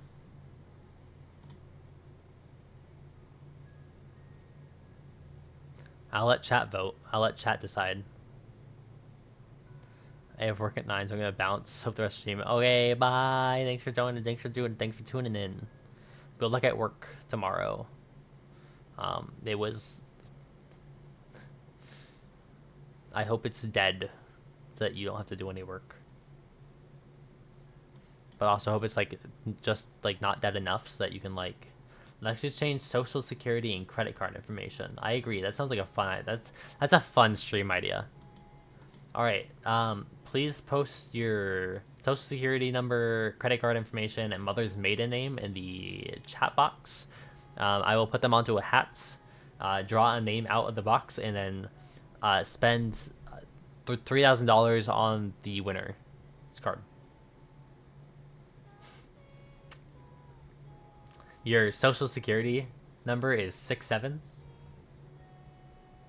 Your like the whole thing. That's a. How early were you born? Have you guys seen that video where it's like the social security number is fucking useless because it's like such an outdated system that eventually we're gonna get to the point where like start rewrapping around each other or something like that, and there's no differentiation, and it's super easy to guess because of like the way it's laid out, and yet we still use it because why not? I can't watch that video on stream because I'm pretty sure it's by that one like CGP Grey or whatever, and they fucking ban you and block your content the moment you watch a second of their content on the video. But we could react Andy. We could react Andy. Oh, I'm gonna try again. While I'm sitting here, I thought I could catch it off guard. It wasn't ready. Okay, well, it didn't work.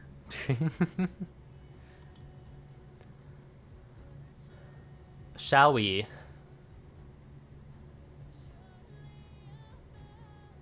Oh?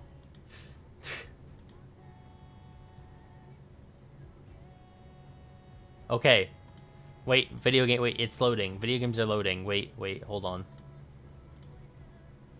I think my actual stream of the year is a certain Hellhound. Biggest comeback of the year, maybe. Okay. Well, let's see how this goes. 007 First Light, Grand Theft Auto 6, Marvel's Wolverine, Resident Evil Requiem, and The Witcher 4. Okay.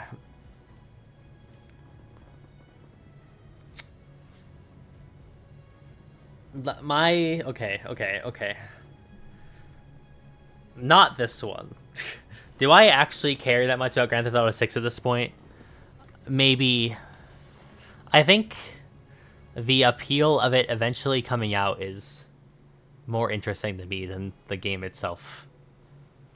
The Witcher 4 I'm interested in because I like The Witcher 3, but I remember fuck all about The Witcher 3, except for the Joseph Anderson videos where he breaks down the Witcher franchise, and those are good videos. Resident Evil is Resident Evil. Obviously, I'm hyped for Resident Evil. I think my actual choices here are between 007 First Light and Marvel's Wolverine. 007 First Light, just because it seems like a game super up my alley. Hitman style, first-person shooter, IO interactive game. Marvel's Wolverine is probably my actual choice. I love all the Spider-Man games. The Insomniac Spider-Man games. And the Wolverine gameplay seems cool as fuck. So, like, I think Marvel's Wolverine is probably the one I'm actively looking forward to the most of these. Yeah.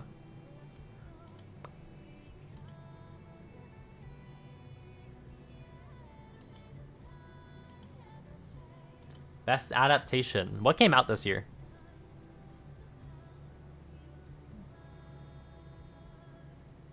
Right. A Minecraft movie came out this year. Chicken Jockey. Flint and Steel. We had the Until Dawn movie, Last of Us Season 2, Devil May Cry, Splinter Cell Death Watch. This is a thing? I think the rating has gone down with every game, and that's the most important to me. Interesting take. I think Spider-Man, the original, is still my favorite. I do agree, but I've enjoyed every game. Minecraft movie for the memes. It's between Minecraft movie and Devil May Cry.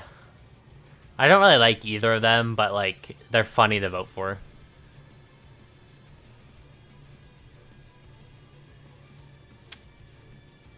Dante is really funny in the Devil May Cry animated series. He is very poorly written in that series, but he's pretty funny. But there was a Technoblade reference in the Minecraft movie, so you know. My vote, by the way, is Five Nights at Freddy's 2, which isn't out yet, but I already know I prefer it over everything else here. So, thank you. Best multiplayer game.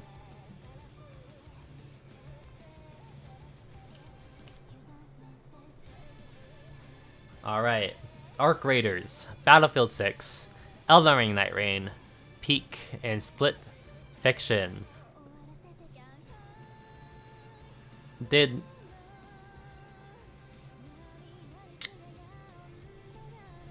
Marvel Rivals get snubbed?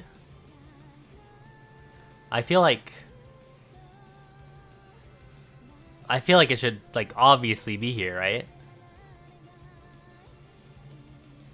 Like,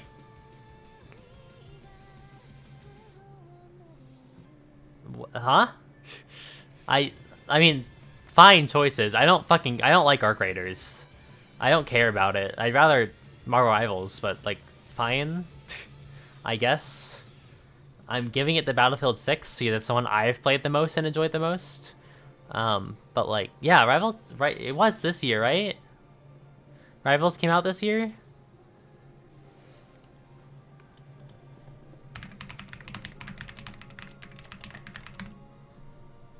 Oh, no, but it was past cutoff last year because it wasn't nominated last year because it was past cutoff. So it should have been it should be nominated this year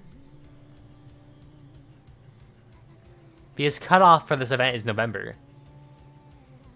Anything that comes out in November and onward doesn't get counted. That's interesting. That's interesting.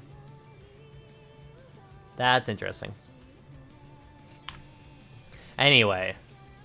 My vote's Battlefield 6. The only interaction I had with Elden Ring Night Rain is the Maxor video.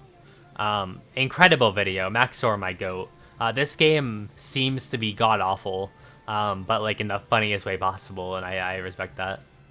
Split Fiction is probably incredible, and Peak is just a lot of fun to watch, but I haven't played it personally. It's in that weird no man's land? I guess so. Maybe that's just the issue, but I feel like it's such a big game, you know? I don't know. Anyway, moving on. Best sport racing game. Okay, what's nominated here? I want to guess. Sonic Crossroads, Mario Kart World, probably F1 26, College Football 26.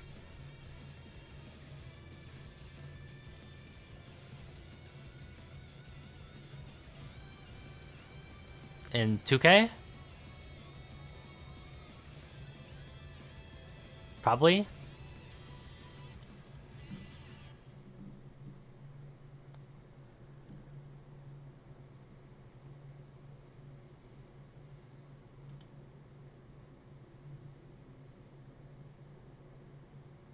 Okay. I was wrong. I did get 3 of them right. Sonic Racing, Mario Kart World, and F1. It's on F1 25. I thought F1 was also like a year ahead, but this is what I meant, by the way. And then FC 26 and Rematch. I'm vaguely aware of Rematch. I don't care about soccer, so it's not like off the top of my mind, but I've definitely seen it around before. I think personal choice here. Sonic Racing Crossroads is the best one here. I don't care about the EA Sports games. I never will. Not anymore. The only reason I play an EA Sports game is to get the platinum trophy on it for fun. Only one has Hatsune Miku. Exactly. Only one of these has Joker Persona 5. Sonic Racing Crossroads is so good. The rival interactions are amazing. Yes. It's just like a great game. It's a great game. And I have a friend who is super into Sonic, so this is mostly voting for them, but, you know. Best sim and strategy game.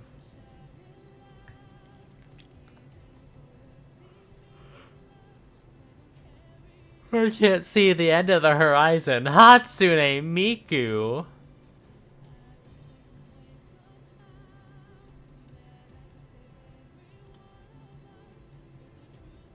I can't believe this got nominated. I can't believe the Ylise Chronicles is here. Sorry? JRPG mentioned in my Game Awards? 2-point museum's fun. I like the 2-point games, just in general. Don't know. Civ, it's fucking Civ 7. If you like Civ, you like Civ, alright? I'm not gonna get on you about it. Jurassic World Evolution 3, I forgot this came out. I forgot they released the third one. But I'm gonna vote Final Fantasy if I have the chance to vote Final Fantasy. It's not much of a debate, right? They put Ylise Chronicles in the nominees, so you vote Ylise Chronicles, right? Alright, let's... Best family game. Nintendo wins this category. I don't know if Nintendo wins this category with Donkey Kong or Mario Kart. It's one of them. It's one of them. Split Fiction's probably on here.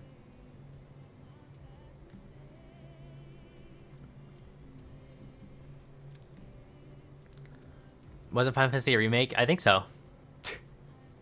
I think so. I don't really care if it is. It's on the nominees, so I'm gonna vote for it because it's the only one I care about, really. If 2-point Museum takes it or Civ 7 takes it, I'm happy as well, but I'm gonna vote for Final Fantasy if it's here. I do need to play Ylise Chronicles. Yeah, okay, Split Fiction, Sonic, Mario Kart, Lego Voyagers, Lego Party, and Donkey Kong Bonanza. Both of these got nominated? Both of these got nominated? Alright, sure thing. Sure thing. Once again, I'm giving my vote to Sonic Racing. I think I'm just gonna be for real here when I say that Donkey Kong probably takes this home. Donkey Kong probably takes this home. Because it's Nintendo. Nintendo's gonna win the category. I just think Donkey Kong is gonna outperform Mario Kart World. That's my guess here. What fucking fighting games came out this year? 2XKO? It's the only one I can think of.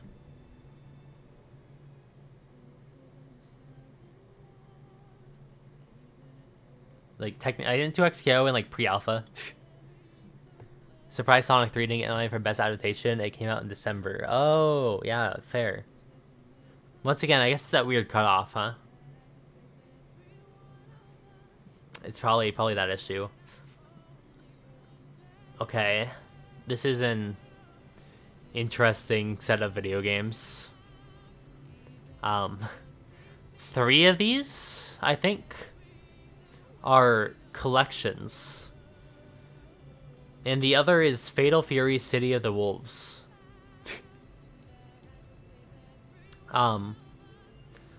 This is a category.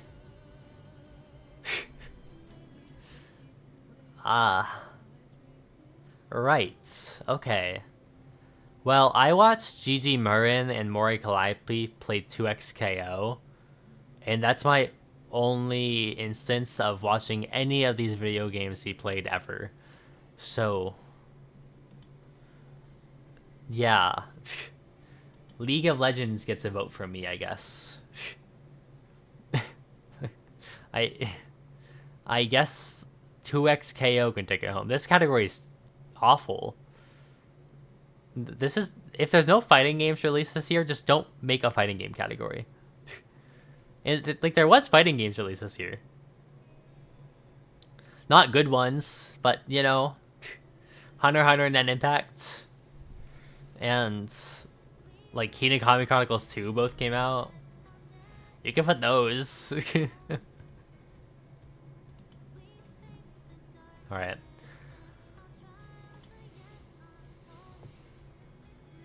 Where's Multiverses?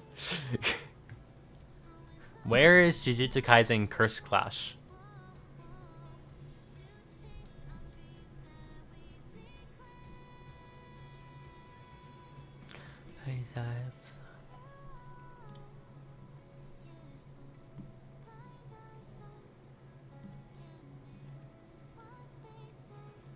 Find a way, find a way. Come on. You're doing so well. You were doing so well, I believe. You can load. Fuck. I pushed it too hard.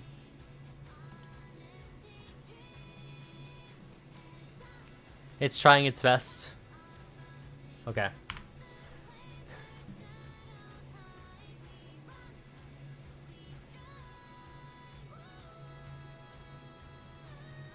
Did anyone play The Outer Worlds 2?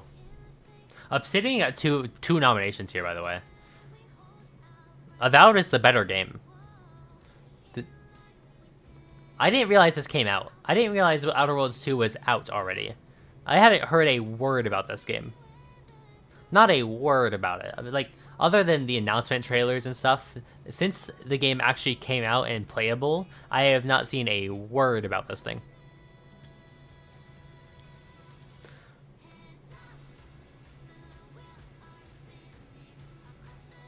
Okay. Here's my take on this category. Clair Obscure 33 is obviously an incredibly good RPG. I get it. I get it. However, Kingdom Come Deliverance 2 is such a fleshed out, interesting take on the RPG genre that, like, it alone could beat Expedition 33 in this category based solely on the fact that it is such an insane, interesting way to combat the genre it is tackling. However, as much praise as I can give it, Monster Hunter Wilds has my vote. I will forever. I don't play Monster Hunter, but I have friends who play Monster Hunter. This is for them. This is for a cute devil fruit in chat. Because the big monsters go bang and bam, and you fight and kill them, and it's cool.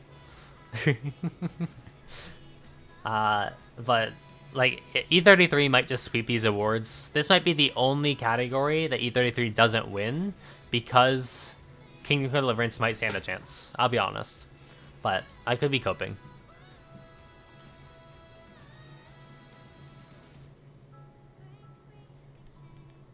Best action adventure game.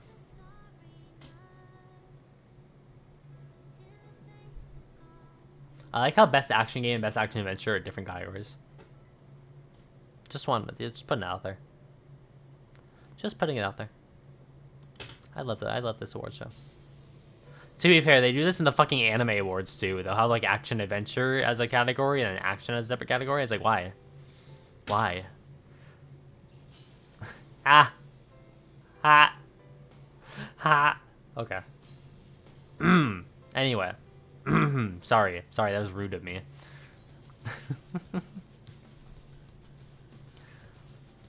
I don't have an opinion on this category. Best action adventure game combining combat and traversal with puzzle solving.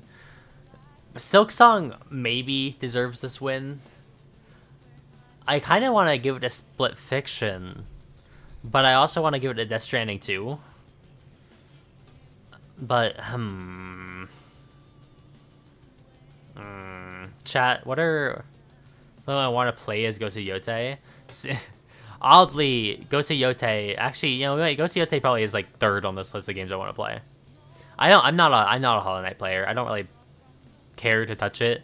Very fun to watch people play Hollow Knight. I could never. I could never. It's not my style of game. But I respect it. I think I give it to Split Fiction. Okay, for what it's worth, I think Indiana Jones is actually a good game from what I remember hearing about it. I was laughing at it. There's an inside joke in my friend group. Don't worry about it. It's fine. If you like the Indiana Jones game, I have full respect towards you. I'm not a fan of Metroidvanias. Yeah, me neither. Me neither. So I understand. I'm going to give it a Split Fiction. Just because I want them to win a category. Hazelight's a really good studio. So I don't have any strong opinions here. So I'll just give it to my favorite studio and let it go. Although Husada Pecora is in Death Stranding, so peak.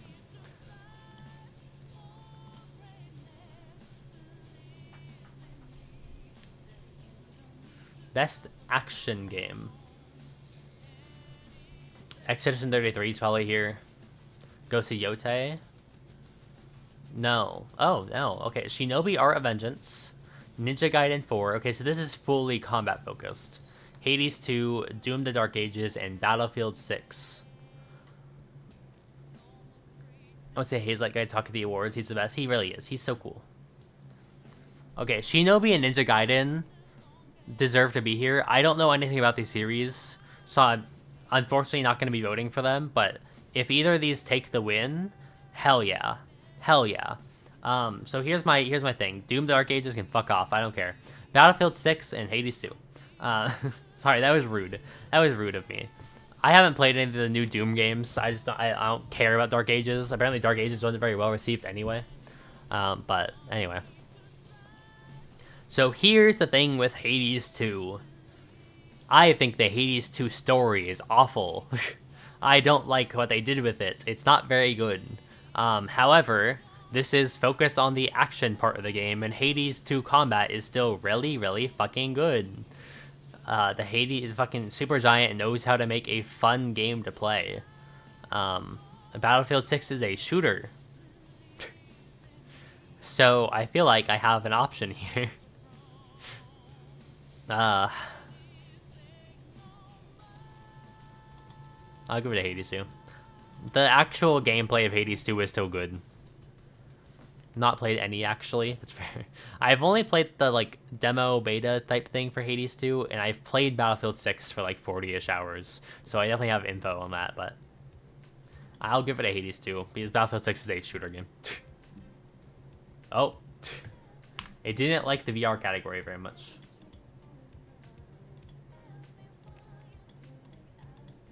We were doing so well. Pokemon Za should have been in family. I kind of forgot Pokemon wasn't nominated for anything here. I didn't even think about it. Best role-playing and best family, it didn't reach, huh?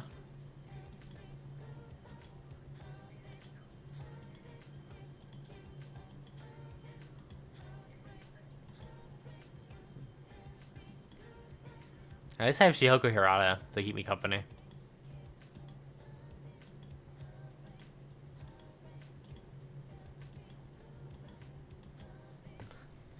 My most played video game this year wasn't even from this year. I think the game I spent the most time on this year was the Apollo Justice trilogy. So, can I vote? Can I write in the Apollo Justice trilogy for all the awards?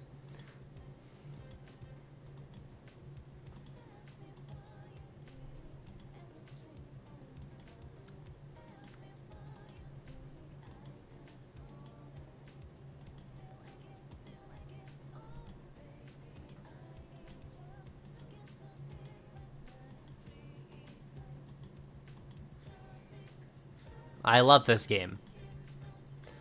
I think I have a tiny bit more time in that game than you. Just a little. Just a little bit. I think you got close to, like, doubling the time I spent on that game. How many hours did you have on Apollo Justice? My most played has been the same last 3 years. City Skylines. Hell yeah. Hell yeah. My infrastructure nerd friend loves that game.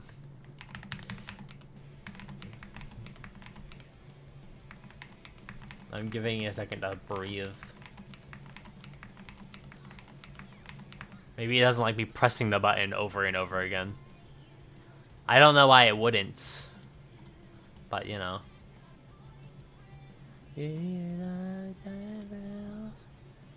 One shy of 200. 199. You did double my playtime. You over doubled it, actually. I was at 90. I was at 90 hours. The modding community for City's insane. It is. It really is.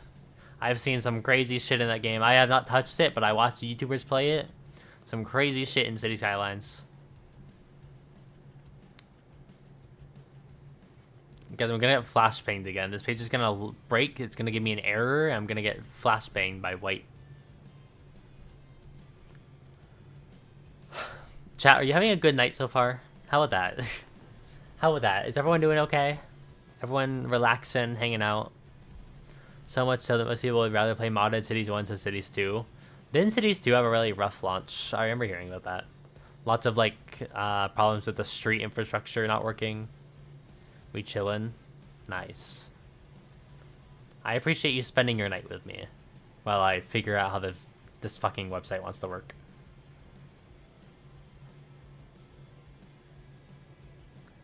I try to keep us comfy. I try to keep us comfy.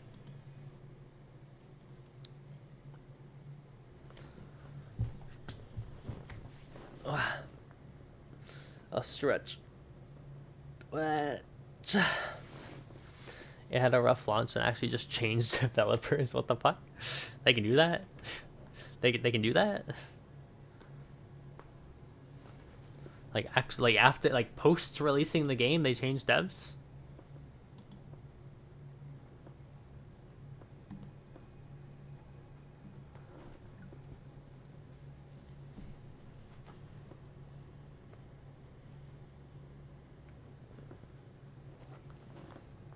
I didn't realize that was an option.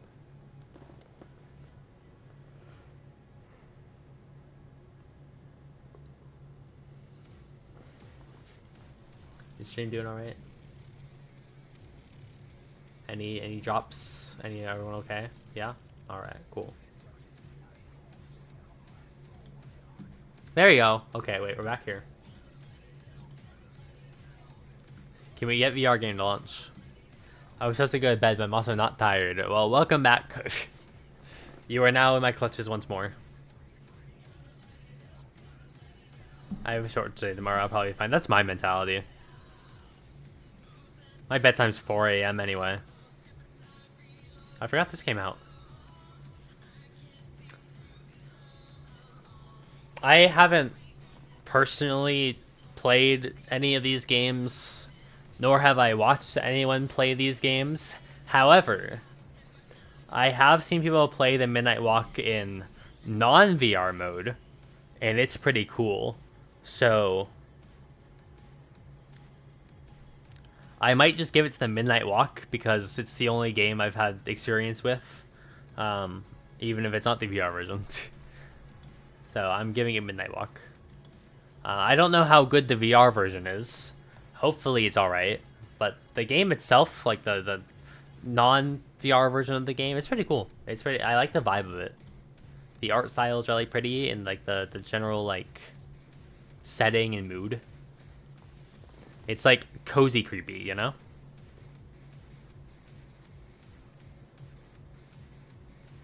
Best mobile game. All right, guys, I'm gonna click this option faster than you. The moment it appears on screen, I already know what I'm voting for.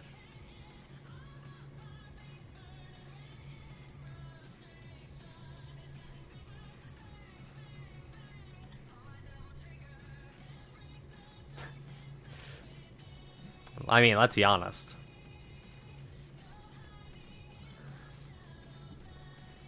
Okay. You know, Fire Emblem manga. Okay, I was talking with a friend earlier today, and I was like, I cannot believe Fire Emblem Shadows did not get nominated. This is so sad.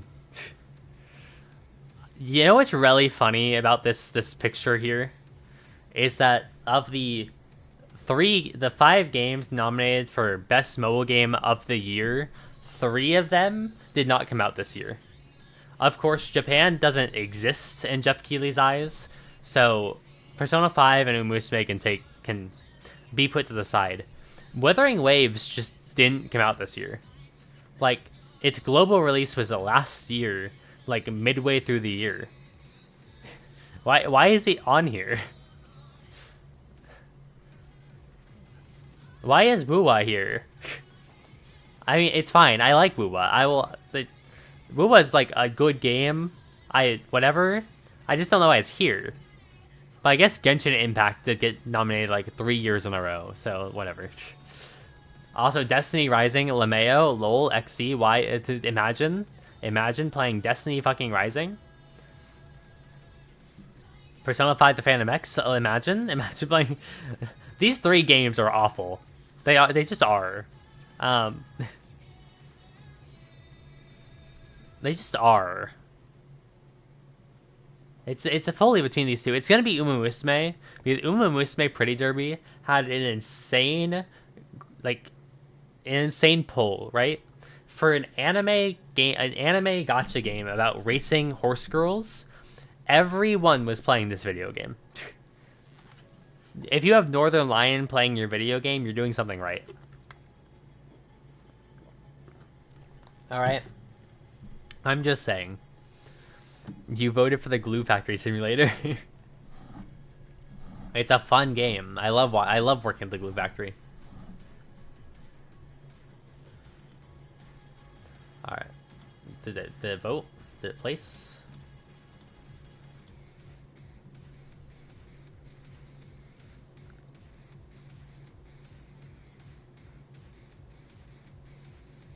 I hate gacha games with a passion, even I was playing with Snake. Exactly.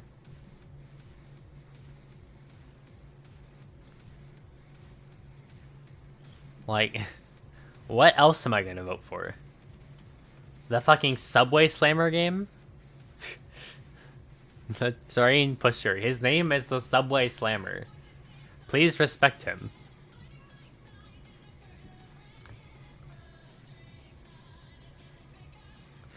Bang, bang, pull my devil trigger. It was very, very funny opening Twitter today and seeing my Persona 5 oriented feed have a bunch of people that love Persona 5 hating on the fact that Persona 5 Phantom got nominated for Best Mobile Game. Even the Persona 5 fans don't think it should be here. This might be the first time in Game Awards history where I recognize every single mobile game that got nominated, by the way. Alright, best debut indie. This is so unfair. This is so unfair. This is... It's... Okay, I get it. It's true. It is a debut indie from an indie studio. It is their first game. I understand. It's fucking Claire Obscure 33, and you put it with Blueprints, Despelot, Dispatch, and Megabonk.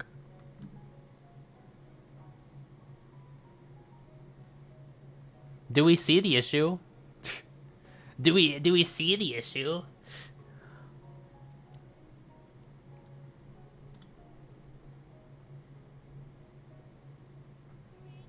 This is for you, chat. Never say I don't do anything for you. I probably would voted Dispatch anyway. I haven't played anything on here. Blueprints is the only game I have experience with at all. But, you know. I watched Bibu play Megabonk, and that's all I got. Hydramon versus Coughing Baby. Best indie game. Oh boy, I wonder what the results here are going to be.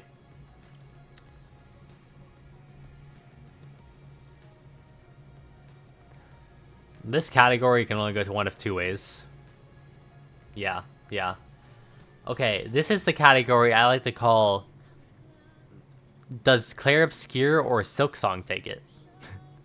Who wins between these 2 video games? Because there's no way the other ones do. There's not a chance in hell. Seeing Absalom here is pretty cool. I did not expect Absalom to get nominated at all. Bollock's Pit getting nominated is really cool to see.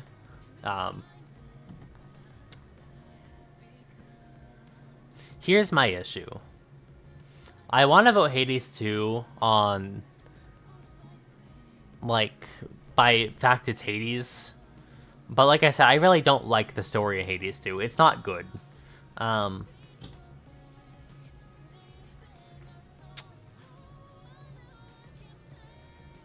think I'm gonna bite the bullet here. The game on this list I would enjoy playing the most is Claire Obscure 33. I almost want to vote Blueprints, because I really like Blueprints as a concept. It does get a little played out with execution, but as a concept, it's really good. I can't believe Clover Pit's not on here. I really thought Clover Pit would get nominated. Or Majorina. But either way, we'll vote Claire. I'll vote clear. It might be the only time I vote for it, but... Best community support. Is No Man's Sky on here for the 4th year in a row?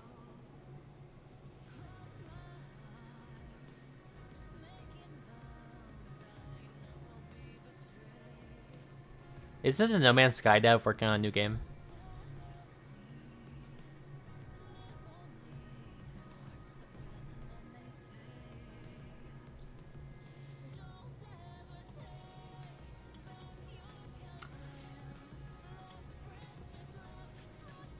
Yeah. Yeah. Yeah.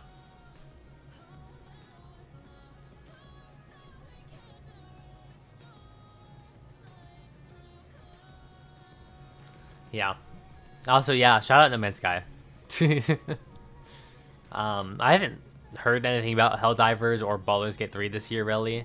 I know Baldur's Gate 3 still gets updates and patches, but I don't know about, like, community support, you know? When it's an online game like Final Fantasy and Fortnite, it's a lot easier to see that community support getting, like, pushed out, right? Because they're constantly working on that game and, like, fixing things and building it up.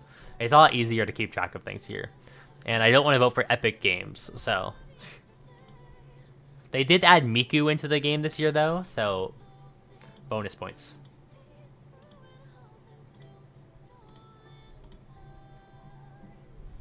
Count my vote. Count my vote.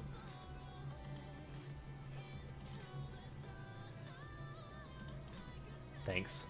Best ongoing. Community has been very mad at BG3 for the last 2 years. Very cool. I'm glad that game's doing well. I'm glad everyone's having fun with their Baldur's Gate.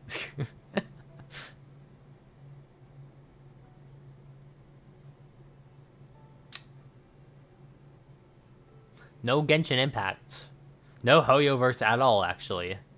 That's interesting. Marvel Rivals got listed as an ongoing game. That's interesting. I guess it is, but, you know. Sure. Miku is the only thing I've ever spent money on in Fortnite. I bought the, like, Battle Pass thing on the Xbox that just gave me Miku. And then I stopped buying it. I got the crew thing. Yeah, me too. Marvel Rivals need something. You know what? You're right.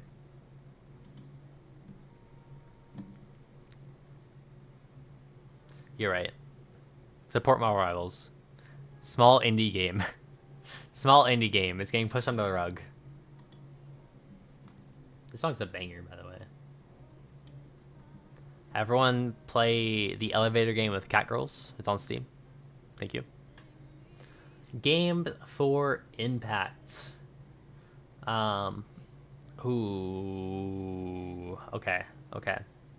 Here's my thoughts. Wanderstop and Lost Records Bloom and Rage are really my options here. Lost Records is very much my cup of tea. It's by Don't Nod. It's very Life is Strangey. It's definitely the thing up there most for me. Wanderstop is a just incredibly cute, peaceful game. The music is so fucking good. I believe it's... Was it Lena Rain or C418? It's one of the Minecraft music people that did the music for it, right? Incredibly... I have a lot to say about Lost Records. Interesting. I haven't touched it yet. I do own the game. I've been meaning to get on it, but it's going to be a bit, I'm sure. Just like everything else in my collection. I still need to catch up on Star Rail, so we're working through it. I'll probably just give it Don't Nod because I like their video games. Vote Wanderstop. Okay.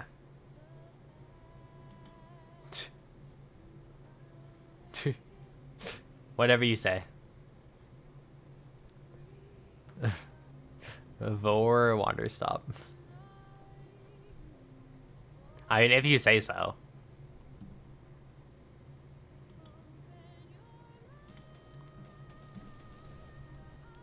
You waiting for? What are you waiting before. I can't believe the Chick-fil-A sweet tea I got on my lunch break 13 hours ago is almost empty.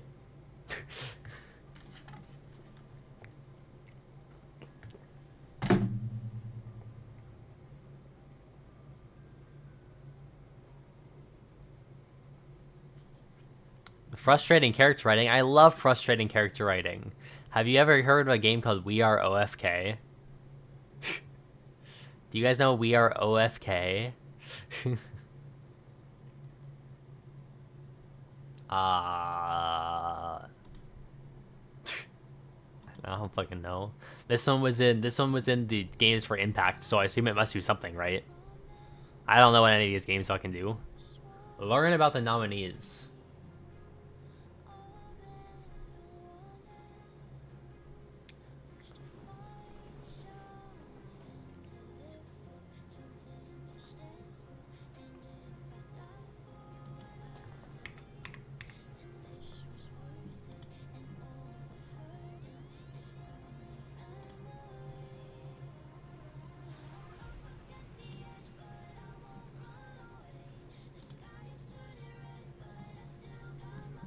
This is a great page.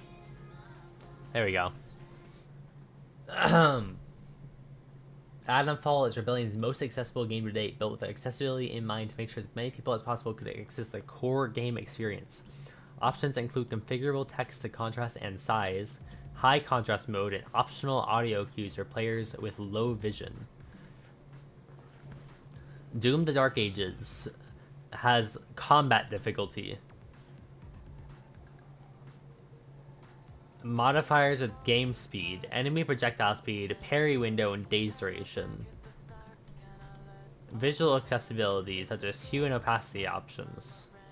Assassin's Creed Shadows has screen narration. Highly configurable HUD.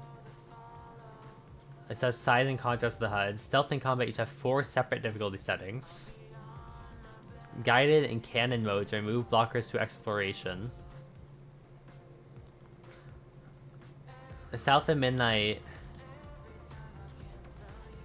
guiding strand featuring reds aligned to objectable, configurable, and length. Display time, cameras at the bath, and audio beacons with volume and pitch options.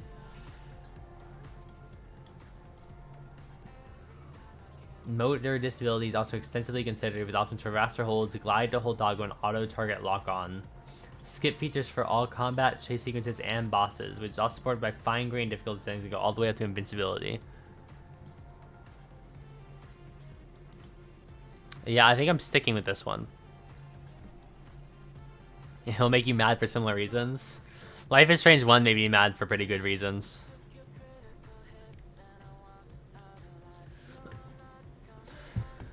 Alright, best performance. I'm pretty sure there are 3 nominees from Clair Obscur in here.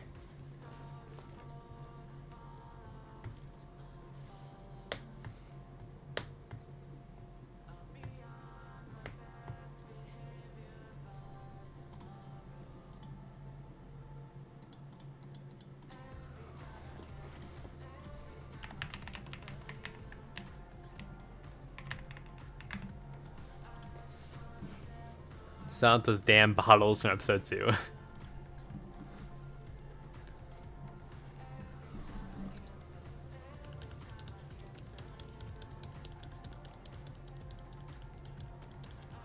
Alright.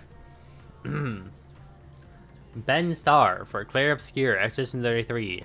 Charlie Cox for Expedition 33. Toa's live. Sorry guys, ending stream. Erika Ishii for Ghost of Yotei, Jennifer English for Clair Obscur, Konatsu Kato for Silent Hill F, and Troy Baker for Indiana Jones. Man, look at all these incredibly talented Clair Obscur voice actors who really put their all into their roles for this indie game. I appreciate all the work they've done. They're all extremely talented individuals. It's really hard to choose between them, you know? Like, when it comes down to it, any of them could really take it.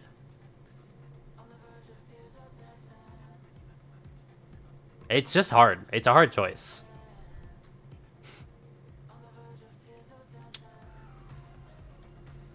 It's really really difficult.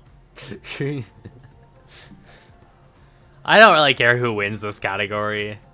I just have my own opinions, and it's not often we get a Japanese voice actress listed on this, so I'm gonna take what we can get. Konatsu Kato did fantastic in Silent Hill F, so sure. Alright. Best audio design.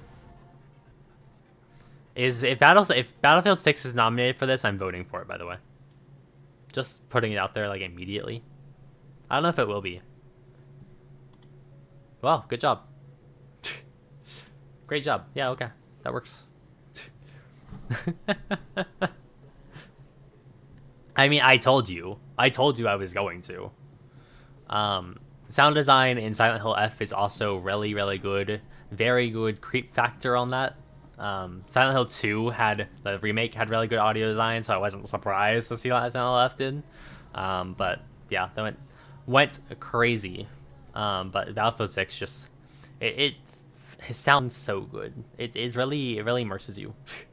I'm also just an FPS nerd, so obviously I'm gonna focus on that. I like guns and gun sounds and movement and all fucking shit, so yeah. Yeah. Best score and music. Do I have opinions on this? Silk Song?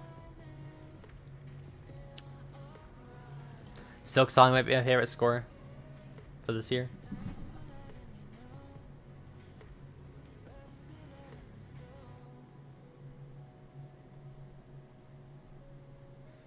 I think that's my answer. Hades 2 has a really good score. I'd be okay with that too. If Wander Song's on here, it's not going to be, but if it was, I'd vote Wander Song. A33 soundtrack is really good.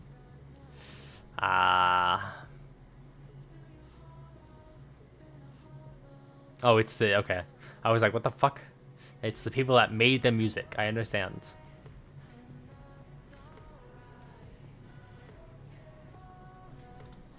Yeah. Yeah.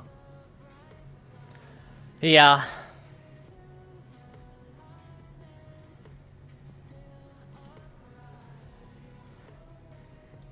You're right. You're right. It is. It's really good. It's really good. I'd be remiss. Alright, Final Four. Final Four. We somehow made it through. Against all odds. The website did not want us to participate in this. Aaron Paul got snubbed for Dispatch. I think Charlie White was snubbed for Dispatch. Yeah, I was really surprised Yote didn't get the Game of the Year nom. I was thinking about it. I'm like, that's odd. That's odd. But I guess, sure.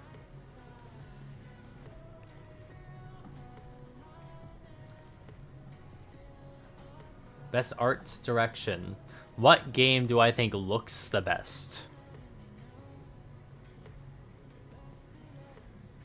It's probably Clair Obscur Ghost of Yote.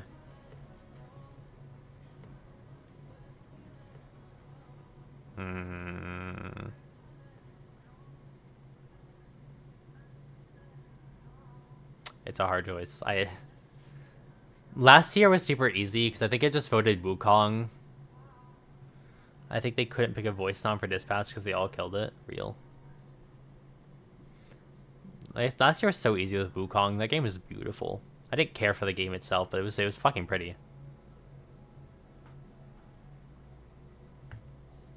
I think he did good. I think Charlie's a pretty good voice actor.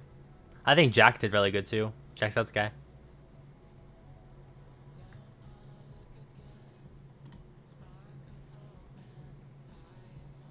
Gonna eat those Twinks.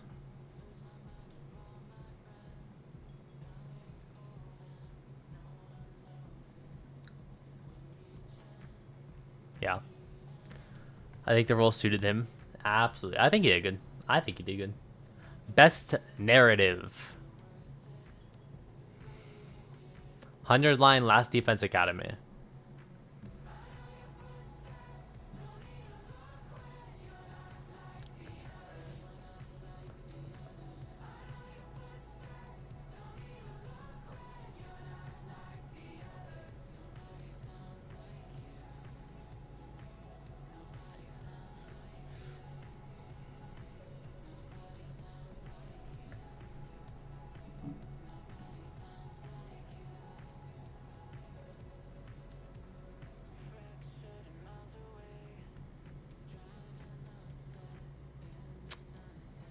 It's between Silent Hill and Death Stranding.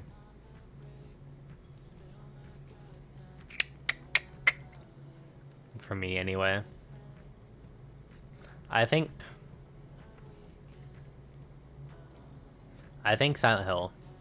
I am biased against Silent Hill because it was written by the team behind Higurashi.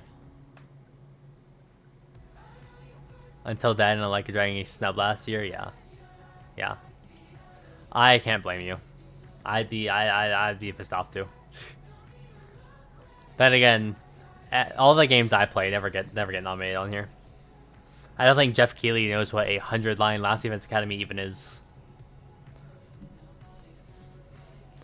I think Silent Hill takes my vote here.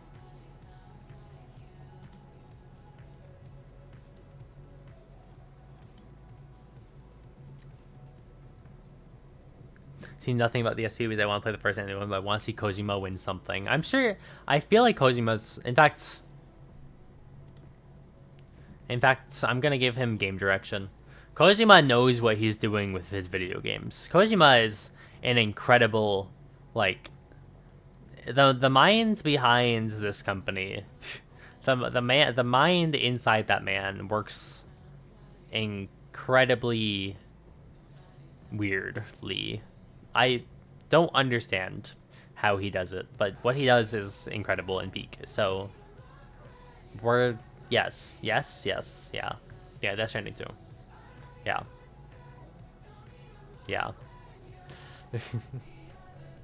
All right.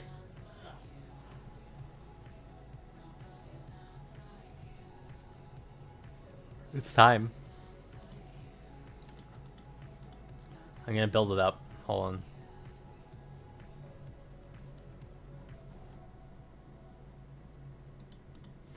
It's time for Game of the Year.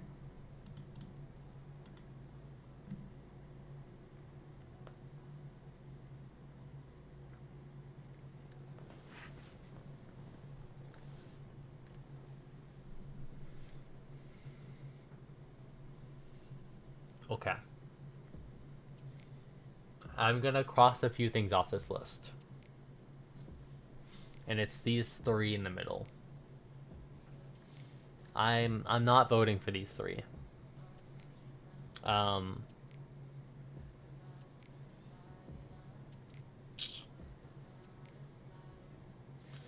Clair Obscur Expedition 33 is maybe one of the most influential games of all time for reasons I don't quite understand. I know it's an incredible game. I know it's a great RPG with great writing and storytelling and all that. I still can't comprehend how it got to the level it got to. Like, getting to the same level as, like, Final Fantasy VII and Persona 5 isn't an easy thing to do. So, major props to Clair Obscur's just doing what it did. Silksong is one of the most anticipated games of all time. It came out and it was really fucking good and people loved it. It's not my genre, it's not my cup of tea, but everyone I know who has touched it loves the game. Got addicted to it the moment it came out.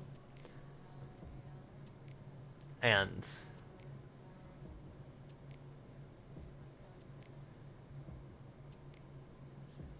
with all that discussion said, I'm not voting Silksong because I wouldn't feel right doing so. I wouldn't enjoy the video game if I touched it.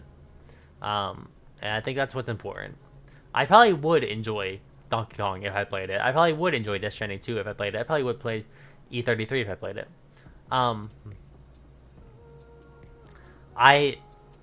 E33 probably deserves its vote. E33 is probably going to win this vote and come out on top. However, I have a deep-seated hatred for the fan base surrounding this video game. Hate might be a strong word. The way they talk about this video game rubs off on me the wrong way a lot. And maybe it's not fair because I haven't played the game myself. Maybe everything they're saying is true. Maybe it's the best game ever created. But there's not many ways I can show retaliation against them for the ways they have bothered me throughout this year. So the only thing I can really think of in order to do anything possible to get back at the news article publishers and the sophisticated game reviewers and the people who say anime RPGs aren't real games is to do the funniest option I can think of.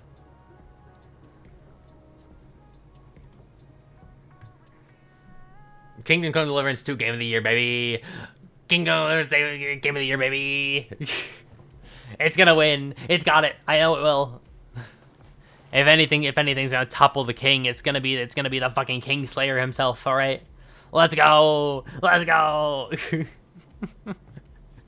That's why I felt Spider-Man 2 fans the year was nominated, so I understand. I like Spider-Man 2 a lot. I absolutely get it. I absolutely get it. Okay, here's my opinion on how this awards show is gonna go. E33 and Silksong are such big title games. I think the community vote is going to be split between them so harshly that it's going to be close between them, I think. Every single person that has played Kingdom Come Deliverance 2 is going to vote for Kingdom Come Deliverance 2. And it might win because of it. Unfortunately, the issue is that community vote means like jack shit to this award show. I'm pretty sure community vote means like 30% maybe, and then the like panel of judges they have are most of the actual votes they have towards the games, which, considering it's a panel of like game journalists and shit, it's probably gonna go to E33, and that's fine. That's fine. I'm not gonna complain if it's E33. If they announce that E33 won Game of the Year at the Game Awards, more power to it. More power to it. I'm just excited to hear them play the fucking song and that symphony they do at the end of the show when they do the symphony of all the Game of the Year nominations.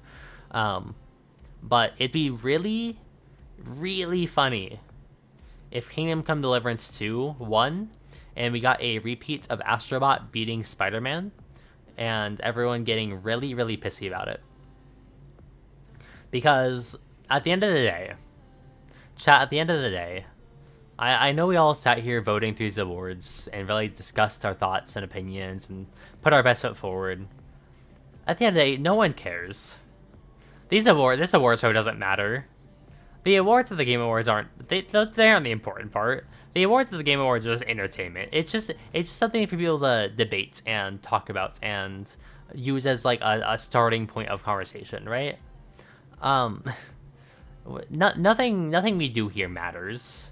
They might like release a Game of the Year edition, or they'll put on the little packaging of their game that they won an award at the Game Awards. The Game Awards is about trailers and seeing people and that kind of stuff. All right, it's just a game showcase. It's just E3 but with awards. So if we get a really, really funny outcome for Game of the Year, I think that's way better than the obvious choice winning. So I will be praying until the final minute of that show that Kingdom Come Deliverance 2 somehow comes out on top. Because as far as I'm concerned, it's the game that people on Twitter are most mad about getting nominated. Because they don't know what it is, mostly.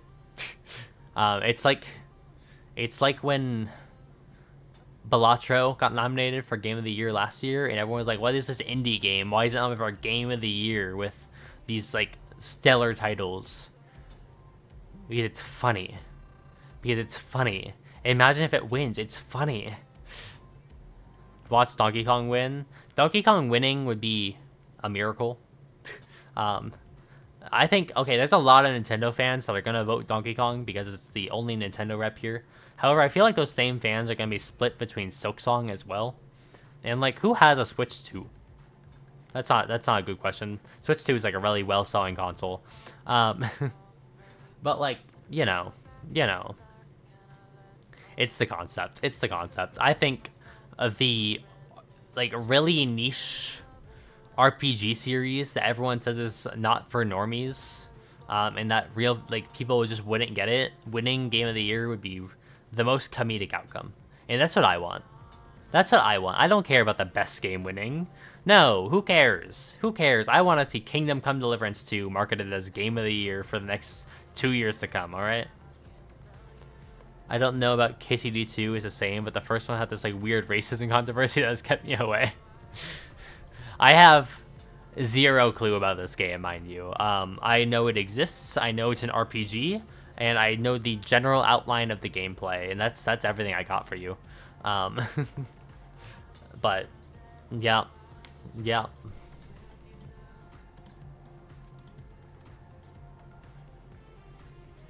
I can download my vote card. I don't know if this button's gonna work. Hey, it worked.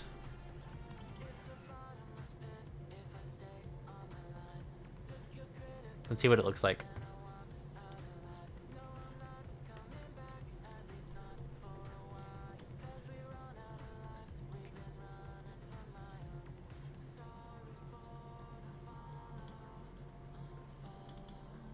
Hold on.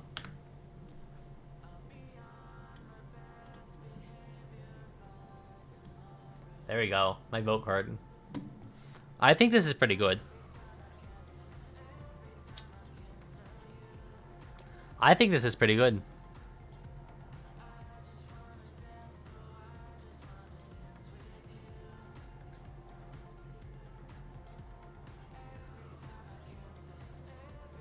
I think we did a good job here tonight, chat. I have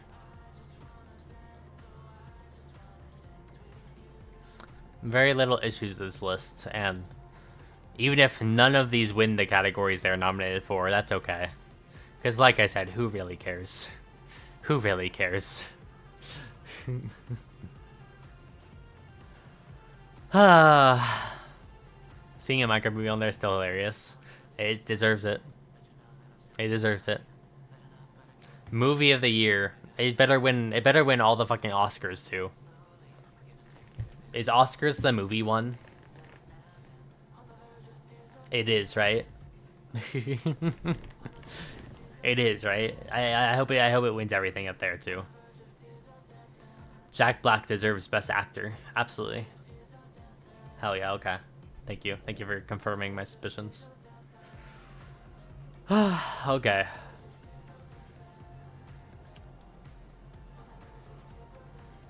Well. I think we did good. I think we did good.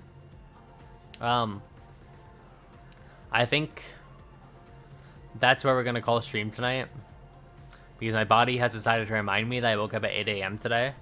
And that it is currently 3 a.m. But I appreciate you all sticking around. I'm sorry for the scuff.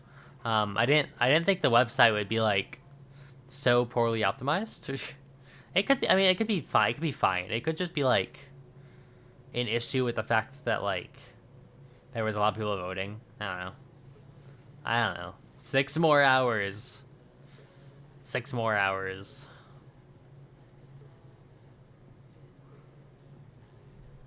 Unlike last time.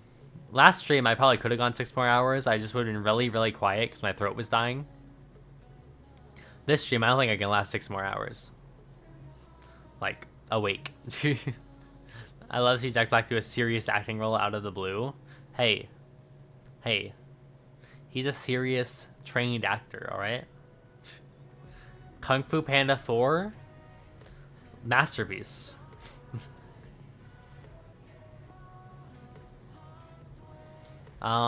For the case of chat, I hope Dispatch wins Game of the Year. I will be live before December 11th, hopefully. Hopefully my next stream is not in about a month. But I will be live on December 11th as well, watching the Game Awards. So clear your schedules, and join me at fucking 7:30 EST. Player's Choice doesn't exist. It's gone. They got rid of it. No one cares. That's totally not true. I'm sure I think they'll add the vote later. And Genshin Impact will win again. Ideally, Genshin Impact wins again. It'd be funny. Oh, wait. Yeah, not open yet. It'll launch later. It'll launch later.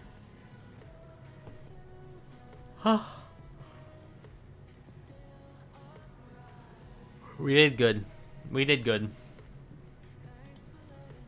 Alright. I'm gonna dip. I'm gonna go take a nap. Will I be live tomorrow? Maybe. I have to write this campaign for Dispatch for Player's Choice. Understandable. Genshin Impact wins every year because if they win Player's Choice, they normally give the players like 300 Prima Gems. And it's funny because 300 Prima Gems gives you jack shit, but it's kind of funny they give it to us, you know? Anyway. Will I be live tomorrow? I don't know. I have to write an essay. So if I finish that essay at a reasonable hour and I'm like able to get some rest before usual stream time, maybe. I think I work Wednesday, but I think I have a closing shift, so it should be okay. I don't know. If you see me tomorrow, you see me tomorrow. If not,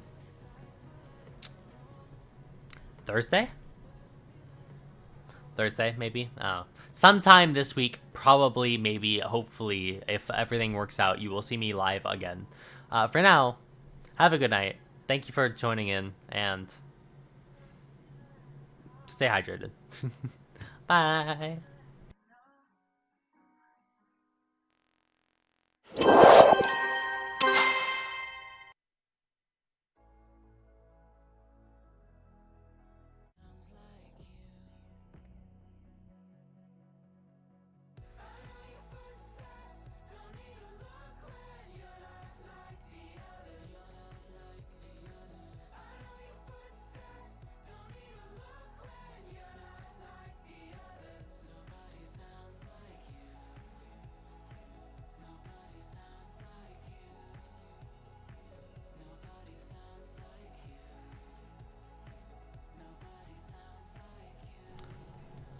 Playing the soundtrack is gonna fuck up my Spotify Wrapped.